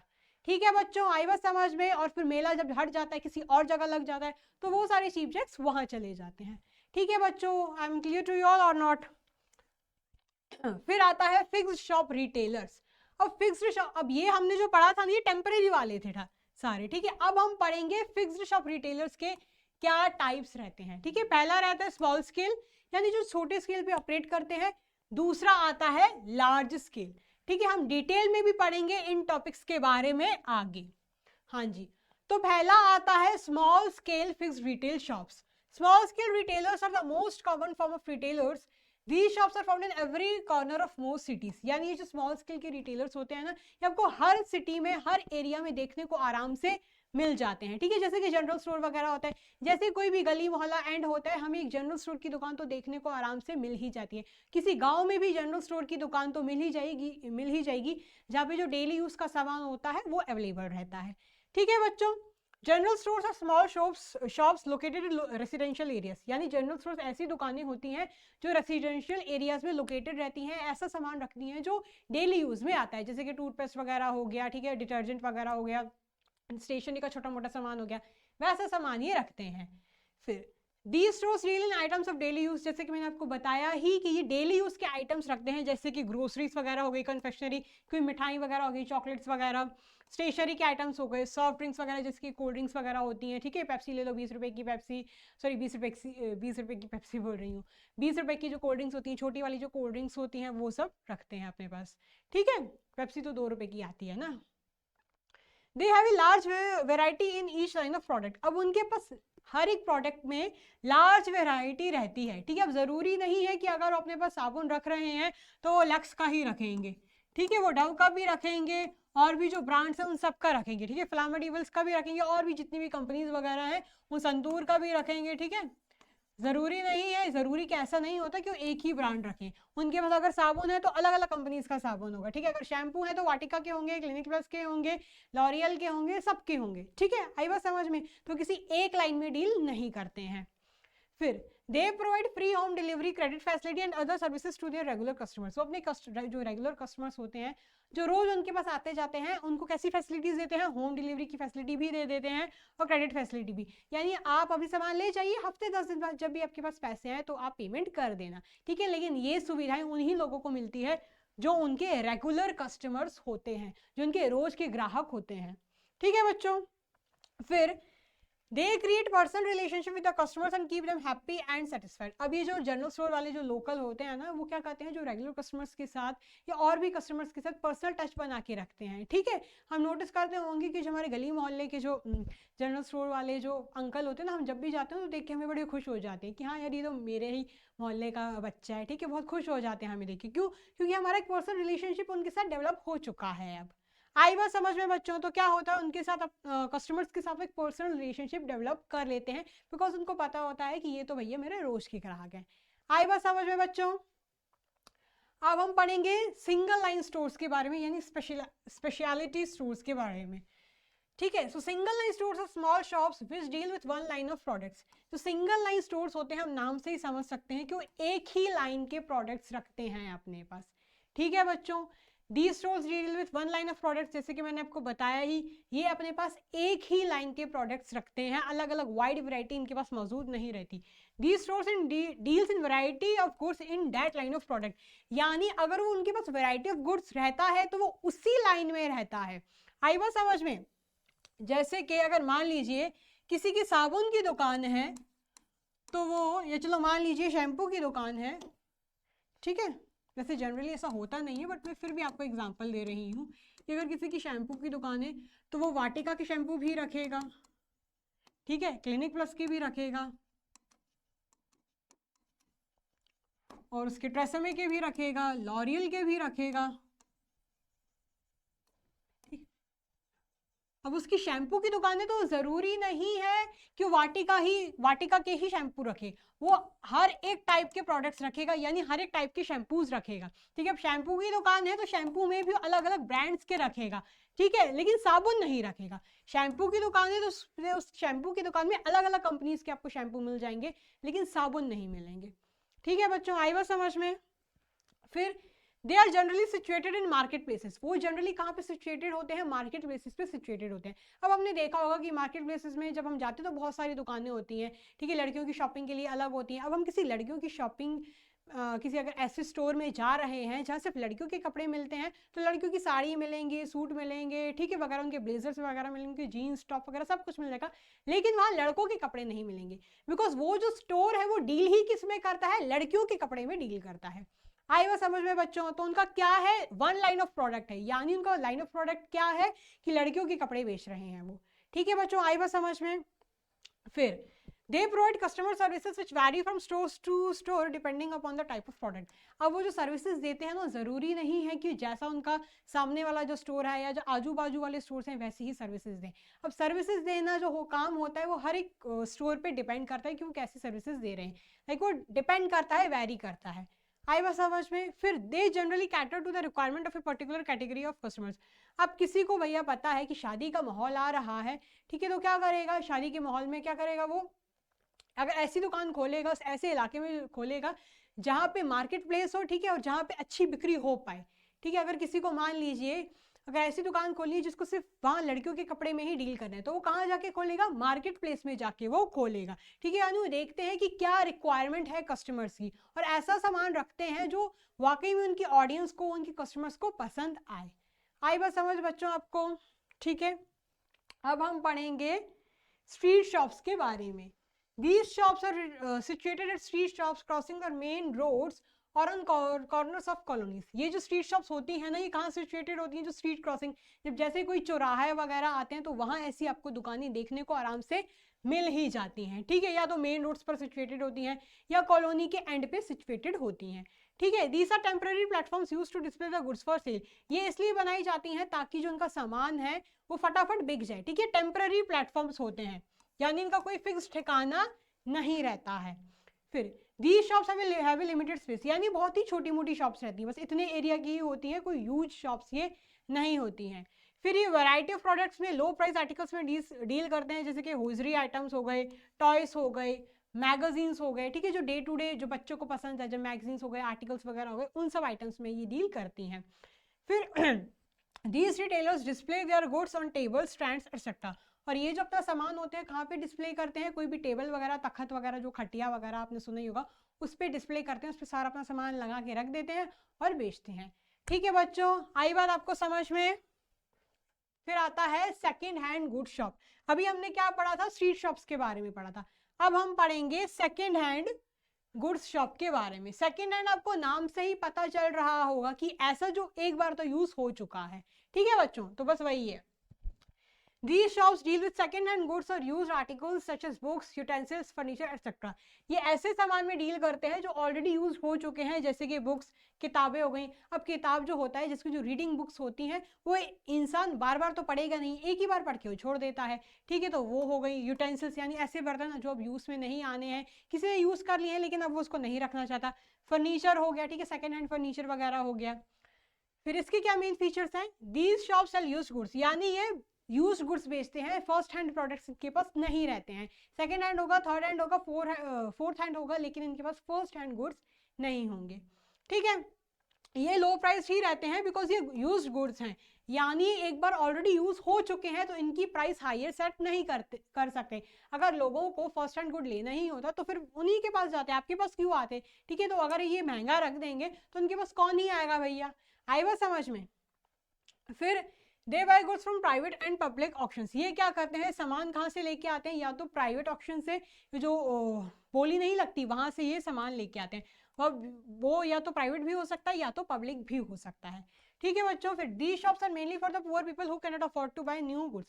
ये जनरली शॉप्स उन लोगों के लिए होती हैं, पुअर पीपल के लिए, यानी गरीब लोगों के लिए होती हैं, जो न्यू सामान, महंगा सामान अफोर्ड नहीं कर सकते हैं बच्चों, ठीक है बच्चों, आई बात समझ में। अब नेक्स्ट आता है सेकेंड शॉप। ये सेकेंड हैंड शॉप नहीं है, ये है सेकेंड शॉप, ठीक है। तो आपको डिफरेंस रखना है, मत पता चले कि अगर सेकेंड शॉप के बारे में आ रहा है तो आप सेकेंड हैंड शॉप की एक्सप्लेनेशन घुसेड़ रहे हो, नहीं बच्चों, ऐसा नहीं करना है। सेकेंड शॉप डिफरेंट है, ठीक है। So there are the shops to sell goods which are not produced according to the required specification. ये ऐसी दुकानें होती हैं जो स्पेसिफिकेशन के अनुसार प्रोड्यूस ही गुड्स नहीं कर पाती हैं, ठीक है। अब मान लीजिए अगर किसी को सूट चाहिए था पिंक कलर का, ठीक है, पिंक कलर का सूट तो चाहिए था, ठीक है, लेकिन उन्होंने जब वो सूट बना, ठीक है, तो उस सूट का जो बॉर्डर था वो थोड़ा फट गया, तो ये क्या हो गया, एक डिफेक्टेड आइटम हो गया, ठीक है। तो जैसा सूट बनवाया था वैसा तो कंप्लीटली बन नहीं पाया, क्योंकि उसमें तो डिफेक्ट लग गया ना, तो ये क्या आएगा, ये आएगा आपकी सेकंड शॉप में, ठीक है। यानी ऐसे प्रोडक्ट्स जो स्पेसिफिकेशन के अकॉर्डिंग नहीं बन पाते हैं, जो कंप्लीटली वैसे रेडी नहीं हो पाते हैं, ठीक है बच्चों, आई बात समझ में। अब इसके क्या फीचर्स होते हैं वो जान लेते हैं। These shops deal in the products which have some manufacturing defects. Just मैंने आपको बताया ही कि ये शॉप्स उन प्रोडक्ट्स में डील करती हैं जिनमें कुछ बनाते वक्त ही कुछ गड़बड़ी हो जाती है, मैन्युफैक्चरिंग डिफेक्ट हो, ठीक है बच्चों, यानी बनाते वक्त ही कुछ इनमें डिफेक्ट आ गया। Goods sold in these shops are not used or second hand, they are new defective goods. यानी मैंने आपको बताया ही बच्चों कि ये सेकंड हैंड गुड्स नहीं होते हैं, ये डिफेक्टेड गुड्स होते हैं, ठीक है। इन डिफेक्टेड गुड्स को मार्केट में उतारा जाता है नए तरीके से। आई बात समझ में? Goods are sold at heavily discounted price. अब क्योंकि ये डिफेक्टेड माल होता है, डिफेक्टेड मटेरियल होता है, तो उस पर अच्छा खासा डिस्काउंट मिलता है, अच्छे खासे डिस्काउंट में ये बेचे जाते हैं। आई बात समझ में? फिर manufacturers have their own second shops to clear their defected stocks. अब क्या होता है कि जो बहुत बड़ी बड़ी कंपनीज होती है जिसकी रीबॉक वगैरह, वो क्या करती है, अपनी सेकंड शॉप भी होती है उनके पास, क्योंकि भैया बनाते वक्त कुछ ना कुछ डिफेक्ट तो आ ही जाता है। अब सेकंड शॉप इसलिए खोली जाती है ताकि वो जो डिफेक्टेड आइटम्स, डिफेक्टेड मटेरियल जो उनके पास प्रोड्यूस हो गया है वो क्लियर हो जाए। ठीक है बच्चों, आई बात समझ में? फिर sometimes these shops are set up temporary by taking premises, halls, banquets on hire. कभी कभार क्या होता है, ये जो सेकेंड शॉप्स होती हैं, ज़रूरी नहीं है कि मेन कंपनी के साथ, जो मेन रिटेल आउटलेट होता है उसी के साथ क्या बोलते हैं खुल जाए। उनको कहाँ जनरली खोला जाता है, कोई भी हॉल लेके, बैंकेट हॉल वगैरह लेके, या ठीक है, या किसी भी कोई भी तखत खटिया वगैरह बिछा के, ठीक है, लगा दी रीबॉक की सेल। अब लोगों को लगता है कि रीबॉक के कपड़े मिल रहे हैं, लेकिन वो रीबॉक के कपड़े नहीं होते हैं। उसमें क्या होता है कि जो भी डिफेक्टेड माल होता है ना, वो निकाला जाता है। ठीक है बच्चों, आपने देखा ही होगा कि प्यूमा की जो टी शर्ट्स होती है ना, वो 200 रुपए में बिक रही होती हैं।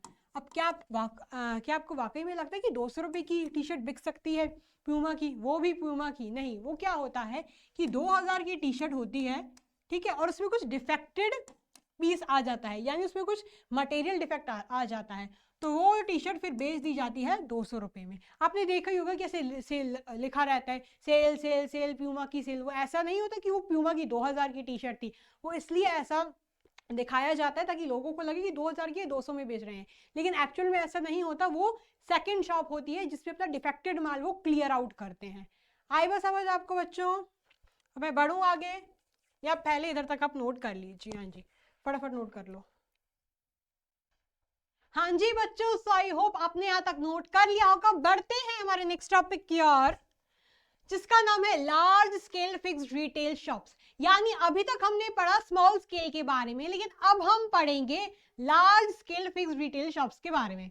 ठीक है, so large scale retailers deal in large stock of goods and purchase goods in bulk. यानी जो लार्ज रिटेलर्स होते हैं ना, वो बल्क में गुड्स खरीदते हैं। ठीक है बच्चों, आप सोच रहे होगी कि मैम आपने तो बोला था कि जो रिटेलर्स स्मॉल लॉट्स में खरीदते हैं, होलसेलर्स होते हैं जो बल्क में खरीदते हैं, अब ये क्या बता रही हो? तो बच्चों, जो large scale fixed retail shops होते हैं ना, बस वो ही लार्ज क्वांटिटीज में सामान खरीदते हैं, इसलिए उनका नाम रखा गया है large scale fixed retail shops. ठीक है बच्चों, बाकी तो रिटेलर्स हाँ भैया स्मॉल लॉट्स में ही खरीदते हैं। ठीक है, तो अब इसके क्या फीचर्स होते हैं जान लीजिए। They require a huge investment. अब भैया लार्ज रिटेल शॉप्स खोलने के लिए आपको लार्ज इन्वेस्टमेंट भी चाहिए, आपको ह्यूज इन्वेस्टमेंट भी चाहिए होता है, बिकॉज इसमें हम वाइड वैरायटी ऑफ गुड्स रखते हैं और बहुत सारा सामान रखते हैं, तो उसके लिए कैपिटल भी यानी इन्वेस्टमेंट भी बहुत ज्यादा लगता है। ठीक है, फिर they have large size showrooms to sell goods. और उनके जो शोरूम्स भी होते हैं, जो उनके आउटलेट्स भी होते हैं, वो कोई छोटे से इतने नहीं होते, वो बहुत बड़े बड़े आउटलेट्स होते हैं। आपने बिग बाजार वगैरह सुना ही होगा, बस उसी का एग्जाम्पल है ये। ठीक है, फिर they are generally located at a central place और इन शॉपिंग सेंटर्स। या तो वो शॉपिंग सेंटर्स में लोकेटेड होते हैं जिसके मॉल्स वगैरह में, या तो ऐसे सेंट्रल प्लेस में जहाँ हर कोने जो सिटी होती है वहाँ हर कोने से मेंबर आ पाए, यानी हर एक इंसान आ पाए, ऐसी जगह में सिचुएटेड होते हैं। ठीक है बच्चों, फिर a large number of customers visit the showrooms. और जो इनको विजिट करने वाले भी जो लोग होते हैं वो बहुत लार्ज नंबर में रहते हैं, यानी कोई ऐसे 2-3 लोग नहीं जाते। ठीक है, हमें स्पेशली वीकेंड्स पे तो सैटरडे संडे को बहुत भीड़ मिलती ही है large scale fixed retail shops में। ठीक है, इसका एग्जांपल है जैसे बिग बाजार में। अब डिटेल में हम पढ़ेंगे इनके बारे में, जैसे कि इसके 2 मेन क्लासिफिकेशंस होते हैं। ठीक है, पहला आता है डिपार्टमेंटल स्टोर्स, फिर दूसरा आता है मल्टीपल शॉप्स या चेन स्टोर्स। ठीक है, हम इन्हें चेन स्टोर्स भी बोलते हैं, जनरली इसे चेन स्टोर्स बोला जाता है। ठीक है बच्चों, अब हम इसको भी डिटेल में पढ़ने वाले हैं। तो पहला आता है हमारा departmental store. So departmental store is a large retail showroom having a number of departments under one roof, each department specializing in one line of product. तो ये जो डिपार्टमेंटल स्टोर्स होते हैं, ये बड़े बड़े आउटलेट्स यानी बड़े बड़े शोरूम्स होते हैं जिसमें वाइड वैरायटी ऑफ सामान रखा जाता है। इसका बेस्ट एग्जांपल है डी मार्ट। ठीक है, अब डी मार्ट जब आप जाते हो, ऐसा तो है नहीं कि उधर आपको बस ग्रोसरी स्टेशनरी दिखती है, उधर आपको वाइड वैरायटी ऑफ प्रोडक्ट्स मिल जाएंगे। आपको ग्रोसरी मिलेगा, आपको स्टेशनरी मिलेगा, आपको कन्फेक्शनरी मिलेगा, सब कुछ वहां आपको मिल जाएगा उस एक छत के नीचे। ठीक है, अब इसके क्या फीचर्स होते हैं वो जान लेते हैं। Large size, a departmental store is a large retail showroom requiring a large capital investment. अब भैया इतना बड़ा शोरूम है, इतना सारा सामान वहां लाके पटक देते हैं, तो ऑफकोर्स इसको खोलने के लिए मोटी रकम लगती है, तो बस वही है। अभी लार्ज साइज है तो उसकी जो कैपिटल इन्वेस्टमेंट रहती है वो भी ह्यूज रहती है। ठीक है, फिर वाइड रेंज, मैंने आपको जैसे बताया ही कि वाइड रेंज क्यों, कि भैया डिपार्टमेंटल स्टोर्स में वाइड वैरायटी ऑफ गुड्स रहता है, यानी एक लाइन में वो डील नहीं करते हैं। ठीक है, from low price to expensive to very expensive goods, यानी सस्ते से लेके महंगा सामान भी वो अपने डिपार्टमेंटल स्टोर में रखते हैं। ठीक है, different varieties of goods are available in different departments. अब अलग अलग वैरायटी का सामान डिपार्टमेंट में आपको देखने को मिल जाता है। ठीक है, फिर आता है departmentally organised, the store is departmentally organised, goods offered for sale are classified and each department specialise in one line of product. अब क्या होता है कि मैंने जैसे आपको बताया ही बच्चों की जो डिपार्टमेंटल स्टोर में किसी एक लाइन का प्रोडक्ट नहीं रहता है, लेकिन उसको डिपार्टमेंटली ऑर्गेनाइज किया जाता है। ठीक है, अब जैसे कि स्टेशनरी वाली जो लाइन है, ठीक है, हमें उधर स्टेशनरी वाले आइटम्स ही देखने को मिलेंगे। ठीक है, ग्रोसरी वाले जो आइटम्स हैं वो हमें ग्रोसरी वाले जो रो है उधर ही देखने को मिलेंगे। तो ऐसा करके उसको पूरा प्रॉपरली ऑर्गेनाइज किया जाता है, डिपार्टमेंटली ऑर्गेनाइज कर दिया जाता है। ठीक है बच्चों, ताकि कस्टमर्स को आसानी हो उनका सामान खरीदने में। ठीक है, आप सब खिचड़ी बना देंगे तो कस्टमर्स को तो समझ ही नहीं आएगा ना कि कौन सा सामान कहाँ से जाके लेना है। तो इसलिए प्रॉपर ढंग में, प्रॉपर वे में सब ऑर्गेनाइज कर दिया जाता है ताकि कस्टमर्स को आसानी हो। ठीक है, फिर आता है central purchase. Purchase of all the departments are made centrally. The departmental manager gives a list of the requirements to the general manager who makes purchases of all the departments. जो departmental manager होता है general manager को बता देता है, ठीक है, कि हमारे डिपार्टमेंट में इस सामान की आवश्यकता है, इस सामान की जरूरत पड़ रही है, तो अब हमें ये सामान ला दो। ठीक है बच्चों, आई बात समझ में। तो हर एक डिपार्टमेंटल जो स्टोर रहता है, ठीक है, हर एक जो डिपार्टमेंट रहता है उसका अलग से मैनेजर बनाया जाता है, और फिर वो किसको फीडबैक देता है, वो किसको ओपिनियंस अपने बताता है, यानी अपनी सजेशंस वगैरह किसको बताता है, जनरल मैनेजर को, और जनरल मैनेजर को फिर जो भी सूटेबल लगता है उस अकॉर्डिंग सामान दिलवा देता है। ठीक है बच्चों, आई बात समझ में। फिर नेक्स्ट आता है हमारा central location. Our departmental store is located at a central place और in shopping centre so that people from different parts of the city can easily reach there. यानी ऐसी जगह में सिचुएटेड होता है जहां हर एक कोने के लोगों को जाने में आसानी हो। ठीक है, अगर मान लीजिए कोई भी सिटी है, ठीक है, अगर कोई भी सिटी में डिपार्टमेंटल स्टोर बिल्कुल कोने में जाके खुल जाएगा तो यहाँ के जो लोग हैं, ठीक है, बीच के जो लोग हैं, यहाँ के जो लोग हैं, उनको जाने में दिक्कत पड़ेगी। लेकिन वही अगर डिपार्टमेंटल स्टोर को बीच में खुलवा दिया जाएगा तो हर एक कोने के लोगों को आसानी पड़ेगी जाने में। ठीक है बच्चों, आई बात समझ में। फिर आता है services. Departmental stores provide number of services and facilities to the customers like post office, telephone booth, restaurant, packing, free home delivery. अब यही नहीं, फ्री होम डिलीवरी भी प्रोवाइड करवाता है, पैकिंग वगैरह की फैसिलिटीज वगैरह हो गई, पोस्ट ऑफिस, टेलीफोन वगैरह की फैसिलिटीज भी प्रोवाइड करवाता है डिपार्टमेंटल स्टोर्स, ताकि उनके कस्टमर्स को प्रॉब्लम ना आ जाए। ठीक है, फिर elimination of middleman. Departmental store boys goods in large quantities, they bye the goods directly from manufacturers, hence eliminating the middleman. अब क्योंकि जो डिपार्टमेंटल स्टोर्स होते हैं वो लार्ज क्वांटिटी ऑफ गुड्स में डील करते हैं, तो वो सामान कहाँ से जाके सीधा खरीदते हैं, मैन्युफैक्चरर से, यानी प्रोड्यूसर से जाके खरीदते हैं। तो इस केस में क्या होता है, होलसेलर एंड रिटेलर्स की कहानी तो भैया खत्म ही हो जाती है, क्योंकि फिर जो कस्टमर्स होते हैं वो डायरेक्टली इनके पास जाते हैं, डिपार्टमेंटल स्टोर्स में जाके अपना सामान खरीद लेते हैं। तो इस केस में मिडिलमैन की कहानी खत्म हो जाती है। ठीक है बच्चों, फिर आता है advertising. The departmental stores advertise on a large scale to attract customers from far and wide. जो डिपार्टमेंटल स्टोर्स के जो लार्ज स्केल पे ऑपरेट करते हैं, इसलिए वो जो कस्टमर्स को अट्रैक्ट करने के लिए एडवर्टाइजिंग भी करते रहते हैं ताकि उनके पास कस्टमर्स आते रहें। आई बात समझ में बच्चों आपको। ठीक है, तो अब हम पढ़ेंगे नेक्स्ट के बारे में, यानी मल्टीपल शॉप्स यानी चेन स्टोर्स के बारे में। अभी तक हमने क्या पढ़ा था, डिपार्टमेंटल स्टोर के बारे में पढ़ा था, अब हम पढ़ेंगे चेन स्टोर्स के बारे में। ठीक है बच्चों, सो बुकिश डेफिनेशन ये बोल रही है, multiple shops refer to a number of identical retail shops located in different parts of the city. These shops are owned and controlled by a single organization. ये जो चेन स्टोर्स होती है ना, इनको सिंगल ऑर्गेनाइजेशन कंट्रोल करता है, जो कि जिसके हेडक्वार्टर्स किसी और सिटी में होते हैं। जैसे कि फॉर एग्जांपल बाटा का जो स्टोर्स होते हैं वो आपको सिटी में, एक सिटी में बहुत जगह देखने को मिल जाएंगे। हर एक सिटी में 2 से 3 के बाटा के स्टोर्स तो होते ही हैं। ठीक है, और इसकी जो सेंट्रल लोकेशन इसकी जो हेडक्वार्टर होता है वो कहीं और से ऑपरेट होता है। ठीक है बच्चों, बाटा किस में डील करती है? फुटवेयर्स में डील करती है। ठीक है बच्चों, तो बाटा फुटवेयर्स में डील कर रही है तो हमें क्या देखने को मिल जाएगा? बस इधर फुटवेयर्स ही देखने को मिलेंगी। वही जब हम डिपार्टमेंटल स्टोर में जाते हैं तो वहाँ वाइड वैरायटी ऑफ प्रोडक्ट्स मिलते थे, लेकिन यहाँ बस आपको फुटवेयर्स ही मिलेंगे। ठीक है बच्चों, तो इसके क्या फीचर्स होते हैं जान लेते हैं। Large size, a huge investment is required to set up identical shops in different parts of the city.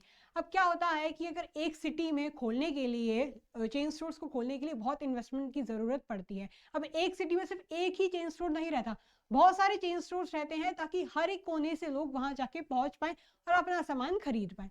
ठीक है बच्चों, फिर स्पेशलाइज इन वन लाइन, जैसे कि मैंने आपको बताया ही कि वो एक ही लाइन में डील करते हैं, सिंगल लाइन में ही डील करते हैं। Generally, chain stores specialize in one line of product, and variety of that line is available is all the shops located in different areas. अब हर एक एरिया में जो चेन स्टोर्स लोकेटेड होते हैं वो एक ही लाइन में डील करते हैं। ठीक है, यानी ये कोई सिटी है, मान लीजिए। ठीक है, इस सिटी में तीन चेन स्टोर्स हैं, एक यहाँ, ठीक है, फिर चलिए एक यहाँ पे, दूसरा यहाँ पे और तीसरा बीच में। ठीक है बच्चों, ताकि हर कोने से जो लोग हैं वो आराम से पहुंच पाए। ठीक है, हर एक इंसान को इजीली अवेलेबल हो वो चेन स्टोर। ठीक है बच्चों, और वो क्या करते हैं कि एक ही लाइन में डील करते हैं, यानी जो फुटवेयर्स इस स्टोर में होंगी वो ही इस स्टोर में होंगी, वो ही इस स्टोर में होंगी। अगर ये बाटा का, ठीक है, चेन स्टोर है तो जो सामान इधर होगा वो ही इधर होगा और वो ही इधर होगा। ठीक है बच्चों, बाटा के स्टोर में प्यूमा का फुटवेयर्स हम लाके नहीं रख सकते हैं। आई बात समझ में? फिर आता है centralise purchasing. The goods for all the chain stores are purchased by the head office to maintain the uniformity in products and sold at different retail showrooms. अब क्या होता है सेंट्रलाइज परचेसिंग, यानी भले ही अलग अलग एरियाज में लोकेटेड हो, लेकिन जो इनकी परचेसिंग होती है उस एरिया का, यानी जो भी वो सिटी का जो मैनेजर रहता है, वो सब परचेसिंग पावर जो होती है वो सारी परचेसिंग पावर उसी के पास जाती है। ठीक है, यानी वो सारा रिकॉर्ड रखता है कि किस एरिया में कितनी शॉपिंग की जा रही है, किस चेन स्टोर में कितने कस्टमर्स आ रहे हैं, कम आ रहे हैं, ज़्यादा आ रहे हैं, सारा हिसाब किताब उसी के पास रहता है। तो सेंट्रलाइज परचेसिंग का ये फीचर आ जाता है। ठीक है बच्चों, फिर आता है decentralise sale. Each chain store has its independent sales such as these stores are located in different parts of the city and country. अब क्या होता है कि ज़रूरी नहीं है कि अगर इस वाले चेन स्टोर में 1000 कस्टमर आ रहे हैं तो इस वाले चेन स्टोर में भी 1000 कस्टमर आएंगे। नहीं, हो सकता है इधर 2000 आ जाए, ठीक है, हो सकता है इधर बस 500 ही आए। तो नंबर डिपेंड करता रहता है, वेरी वो करता रहता है। ठीक है, तो इसलिए डिसेंट्रलाइज्ड सेल बोला जाता है। आई बात समझ में बच्चों आपको? अब देखते हैं quality. The chain stores deal in standardized and branded products. अब जैसे कि जो बाटा जो ब्रांड है वो फुटवेयर्स का है और वो कोई लोकल नहीं है। ठीक है, कोई लोकल है भद्दा ब्रांड नहीं है, वो एक प्रीमियम ब्रांड तो नहीं बोल सकते, बट वो एक ब्रांडेड स्टोर है, ब्रांडेड चेन स्टोर है। ठीक है, तो वो जो चेन स्टोर के जो प्रोडक्ट होते हैं वो कोई लोकल नहीं होते, वो ब्रांडेड प्रोडक्ट्स में डील करता है। ठीक है, फिर आता है एलिमिनेशन ऑफ मिडिल मैन, जैसा मैंने डिपार्टमेंटल स्टोर में बताया थी, बस वो ही है। ठीक है, chain stores are generally owned by manufacturers who sell their goods directly to consumers, so middlemen are eliminated. अब इसमें होलसेलर्स का काम खत्म हो जाता है, रिटेलर्स का काम खत्म हो जाता है, क्योंकि कस्टमर सीधा चेन स्टोर से जाके अपनी शॉपिंग कर लेते हैं। ठीक है, फिर uniform prices. The prices of products charged by chain stores located in different parts of the cities are the same and they sell the goods at a fixed price. अब जरूरी नहीं है, ठीक है, जरूरी कि ऐसा नहीं हो सकता कि अगर ये कोई फुटवेयर 1000 रुपए की बेच रहे हैं तो उसी फुटवेयर को ही 1200 रुपए में बेचेंगे। नहीं, जो सबके प्राइसेस रहते हैं वो हर एक एरिया के चेन स्टोर के ऑलरेडी फिक्स कर दिए जाते हैं। ठीक है बच्चों, कोई भी ओवर चार्जिंग या अंडर चार्जिंग नहीं कर सकता है। आई बात समझ में? फिर आता है cash sales. Chain stores no credit is given, इधर कोई भी उधारी नहीं दी जाती है। आपकी जो लोकल जो गली मोहल्ले के जो ग्रोसरी स्टोर्स रहते हैं, किराने की दुकानें होती हैं, जनरल स्टोर्स होते हैं, वहां पे आपको उधारी पे सामान मिल जाता है, लेकिन चेन स्टोर्स पे कोई भी उधारी नहीं होती है। आप ये जाके नहीं बोल सकते हो कि भैया अभी हमें फुटवेयर उठाने दो, कुछ दिन बाद आके हम पेमेंट कर देंगे। नहीं नहीं, उधर ऐसा नहीं चलता है। वो क्योंकि ब्रांडेड प्रोडक्ट्स में डील करता है तो वहाँ कोई भी क्रेडिट नहीं दिया जाता है। ठीक है बच्चों, आई बात समझ में? हमने क्या पढ़ लिया? हमने डिपार्टमेंटल स्टोर और चेन स्टोर्स के बारे में भी हमने पढ़ लिया। ठीक है बच्चों, अब बढ़ते हैं न्यू टॉपिक की और, जो कि लास्ट टॉपिक है और बहुत इंपॉर्टेंट भी है। ठीक है बच्चों, जिसका नाम है goods and services tax, GST. आपने इसके बारे में सुना ही होगा। ठीक है, लेकिन डिटेल में क्या होता है क्या नहीं होता है वो हम सब पढ़ने वाले हैं इसको यहाँ पर। ठीक है बच्चों, so GST is a tax on supply of goods and services. Under GST no distinction is made between goods and services for levying of tax. यानी पहले तो आपको ये बता देती हूँ कि GST के पहले बहुत सारे टैक्सेस हुआ करते थे, वैट, सेल्स टैक्स वगैरह, लेकिन अब उन सब को हटा के आ गया है GST। ठीक है, तो 2017 के पहले ये सब टैक्स होते थे और भी एन नंबर ऑफ टैक्सेस होते थे, लेकिन अब लॉन्च हो चुका है, यानी अब जो भारत सरकार ने GST ला चुकी है।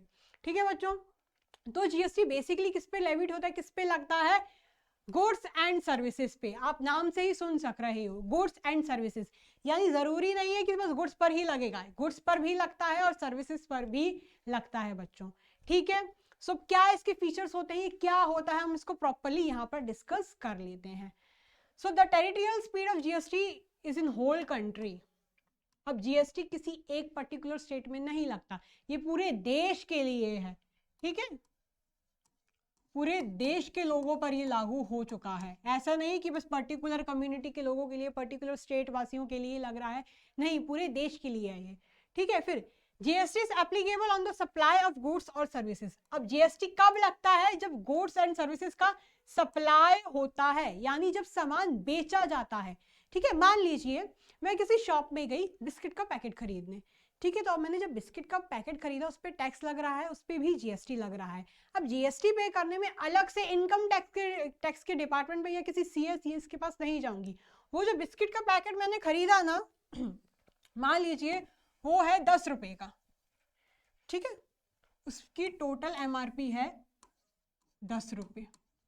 ठीक है, कितने का है? 10 रुपए का। अब उसमें भी 8 रुपए उसकी एक्चुअल प्राइस होगी, एमआरपी है वैसे उसकी 10 रुपए, लेकिन उसकी एक्चुअल प्राइस होगी 8 रुपए। ठीक है, और बाकी के 2 रुपए होगा टैक्स। ठीक है, यानी बाकी का जो 2 रुपए है वो होगा जीएसटी। तो अब जब मैं सामान खरीद के आ गई हूँ, मैंने बिस्किट का पैकेट वहां से खरीद लिया है, तो मैं टैक्स पे करने अलग ही नहीं जा रही, मैंने टैक्स उधर ही पे कर दिया है। क्योंकि भैया 8 रुपए का बिस्किट है और 2 रुपए का टैक्स है, तो मैंने टोटल कितने रुपए भरे हैं? मैंने टोटल 10 रुपए भरे हैं, तो मेरा टैक्स उधर से ही निकल गया। आई बात समझ में? तो जब हम सामान खरीदते हैं, गुड्स एंड सर्विसेज का सप्लाई होता है, जब सेलर बेच रहा है यानी सप्लाई हो रहा है, तब जाके आपका जीएसटी लगता है। आई बात समझ में बच्चों? फिर it is based on the principle of destination based consumption tax, यानी जब आप कंज्यूम कर रहे हो गुड्स को तभी ये टैक्स पे हो जाता है। जब मैंने बिस्किट का पैकेट खरीदा, वहां गई, ठीक है, मैं डेस्टिनेशन पे पहुंची, मैंने जाके, ठीक है, वो बिस्किट का पैकेट खरीदा, मैंने कंज्यूम किया उसको, तभी मेरा टैक्स निकल गया, तभी मेरा टैक्स पे हो गया। ठीक है, फिर import of goods and services treated as interstate supplies and would be subject to IGST in addition to the applicable customs duties। अब क्या होता है, जब एक स्टेट से दूसरे स्टेट में सप्लाई किया जाता है, ठीक है, मान लीजिए अगर महाराष्ट्र वाले, ठीक है, महाराष्ट्र वाले किसको सप्लाई कर रहे हैं? हिमाचल प्रदेश वालों को कुछ सामान सप्लाई कर रहे हैं, तो इस केस में स्टेट चेंज हो रहा है। महाराष्ट्र एक अलग स्टेट है, ठीक है, और हिमाचल प्रदेश एक अलग स्टेट है। ठीक है, तो यहां पर क्या लगेगा? यहां पर लगेगा आपका इंटर स्टेट सप्लाई। ठीक है, क्या लगेगा? इंटर स्टेट सप्लाई, और इंटर स्टेट सप्लाई पे लगता है आपका आईजीएसटी। आई बात समझ में बच्चों? यानी जब एक स्टेट से दूसरे स्टेट तक सामान पहुंचता है, ट्रेड होता है, तो आपका लगता है इंटर स्टेट सप्लाई यानी आईजीएसटी। ठीक है बच्चों, आई बात समझ में? और अगर एक ही स्टेट के अंदर सारी ट्रेडिंग वगैरह सामान buying and selling of goods हो रहा है, तो क्या लगेगा? तो आपका लगेगा इंटर स्टेट। ठीक है, मान लीजिए महाराष्ट्र है और ये महाराष्ट्र है, ठीक है, and same buying and selling of goods Maharashtra के अंदर ही हो रहा है, तो इधर लगेगा आपका इंट्रा स्टेट।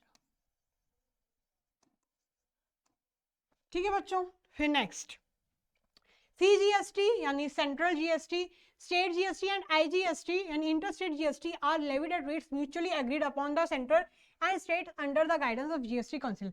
अब GST काउंसिल ये निर्धारित करती है कि इनके कितने रेट्स होंगे, ठीक है, वो सेंटर एंड स्टेट से डिस्कस करके बताती है कि भैया कितना कितना इनको पे करना पड़ेगा, ठीक है, वो उनका लुकआउट है। फिर there are 4 tax slabs namely 5%, 12%, 18%, 28% for all goods और सर्विसेज। यानी जो टैक्स की जो सर्विसेज टैक्स की जो स्लैब्स हैं मेनली 4 पार्ट्स में डिवाइडेड है। पहला है 5, 12, 18, 28। 28% किन सामानों पर लगता है? लग्जरियस गुड्स पे लगता है, ठीक है, जैसे कि गोल्ड वगैरह हो गया, ये लग्जरियस गुड्स वगैरह पे लगता है, ठीक है। फिर there is no tax on export and supplies to SEZ, यानी जब आप सामान एक्सपोर्ट करते हो किसी और देश में पहुंचाते हो तब GST नहीं लगता है, क्योंकि GST हमारे देश का टैक्स लॉ है, हमारे सिर्फ देश में ही लगेगा, ठीक है। यानी SEZ स्पेशल इकोनॉमिक जोन होता है वो, ठीक है। बस आप इतना समझ लीजिए कि जब एक्सपोर्ट किया जाता है तब कोई टैक्स नहीं लगता। जब सामान एक देश से दूसरे देश तक पहुंचाया जाता है, यानी इंडिया से किसी और देश तक पहुंचाया जाता है, तो उस पर कोई भी टैक्स नहीं लगता। आए बात समझ में बच्चों? आपको समझ आ गया होगा कि GST क्या होता है और क्या इसके की फीचर्स हैं, ठीक है बच्चों। बड़े आगे अब हम जान लेते हैं कि GST की काउंसिल क्या है, यानी कॉन्स्टिट्यूशन क्या है, यानी इसकी कमेटी में कौन कौन आता है, ठीक है बच्चों। तो चेयरपर्सन जो होता है, यानी जो हेड रहता है, चेयरपर्सन जिसे हम बोलते हैं, वो रहता है फाइनेंस मिनिस्टर हमारे देश का। फाइनेंस मिनिस्टर कौन है? डॉक्टर निर्मला सीतारमण, ठीक है। तो वो कौन है? चेयरपर्सन है GST काउंसिल की, ठीक है। फिर वाइस चेयरपर्सन कौन होता है? To be chosen among the ministers of state government. जो स्टेट गवर्नमेंट रहती है, जितने भी हमारे स्टेट्स हैं इंडिया के, वो डिसाइड करते हैं कि वाइस चेयरपर्सन कौन बनेगा, ठीक है। और वो डिसाइड करते हैं कि उनमें से कौन बनेगा, ठीक है। तो उनकी डिस्कशन पर वो बेस्ड रहता है। Members MOS finance and all ministers of finance taxation of each state. जो भी हर एक मंत्रालय का जो फाइनेंस मिनिस्टर की जो मंत्रालय का जो मेंबर रहता है, ठीक है, वो क्या बन जाता है? मेंबर बन जाता है, ठीक है। Finance and all ministers of finance taxation of each state, यानी हर एक स्टेट का जो फाइनेंस मिनिस्टर रहता है वो क्या बनता है? मेंबर बनता है उस कमेटी का, ठीक है। फिर quorum is 50% of total members. Quorum कितनी? यानी जितने भी टोटल मेंबर्स होते हैं उस कॉन्स्टिट्यूशन के, उस काउंसिल के, उनमें से 50% की क्योरम मैंडेटरी है, ठीक है। फिर state has 2/3 weightage and central has 1/3 weightage. यानी जब इनके बीच में कोई भी डिस्कशन होता है, कोई भी मीटिंग वगैरह होती है, उस मीटिंग में कुछ डिसीजन वगैरह लेना होता है, तो उसका वेटेज वो किस बेसिस पे लिया जाता है? 2/3 वेटेज होता है स्टेट का, ठीक है, और सेंट्रल का होता है, यानी मोदी सरकार का होता है 1/3 वेटेज, ठीक है बच्चों। फिर decisions are taken by 75% of majority. यानी डिसीजन, कुछ भी डिसीजन किस पे लिया जाता है? जब कोई भी इनको डिसीजन, कुछ न्यू रूल वगैरह लेके आना होता है GST काउंसिल के अंदर, तो 75% ऑफ मेजॉरिटी चाहिए होती है। यानी जब 3/4 मेंबर्स एग्री कर देते हैं, हाँ कर देते हैं, तब कोई भी जो डिसीजन होता है उस पर हाँ हो जाती है, अग्री हो जाता है, ठीक है। फिर The council shall make recommendations on everything related to GST including rules, rates, etc. अभी काउंसिल की जिम्मेदारी है कि उनको टैक्स के कितने रेट्स रखने हैं, क्या न्यू रूल्स लेके आने उस GST कमेटी के ही, ठीक है बच्चों। तो ये क्या था इसका? GST काउंसिल का ये कॉन्स्टिट्यूशन था, यानी इसके अंदर कौन कौन आता है और कैसे डिसीजंस वगैरह लिए जाते हैं, ठीक है। ये सब हमने इधर पढ़ लिया, ठीक है बच्चों। हाँ जी, तो यहाँ पर होता है हमारा चैप्टर खत्म। इस चैप्टर बहुत ही इजी है, सिंपल है और जनरल है। इस चैप्टर को अच्छे से पढ़ना है। अगर आपने चैप्टर अच्छे से नहीं पढ़ा है, मुझे पता है वीडियो के एंड तक आ चुके हैं, तो जल्दी से जाइए और चैप्टर को अच्छे से जाके पढ़ लीजिए अगर आपने कोई भी टॉपिक छोड़ा हुआ है। Till the time, take care, keep working hard. Thank you so much, stay blessed, bye bye.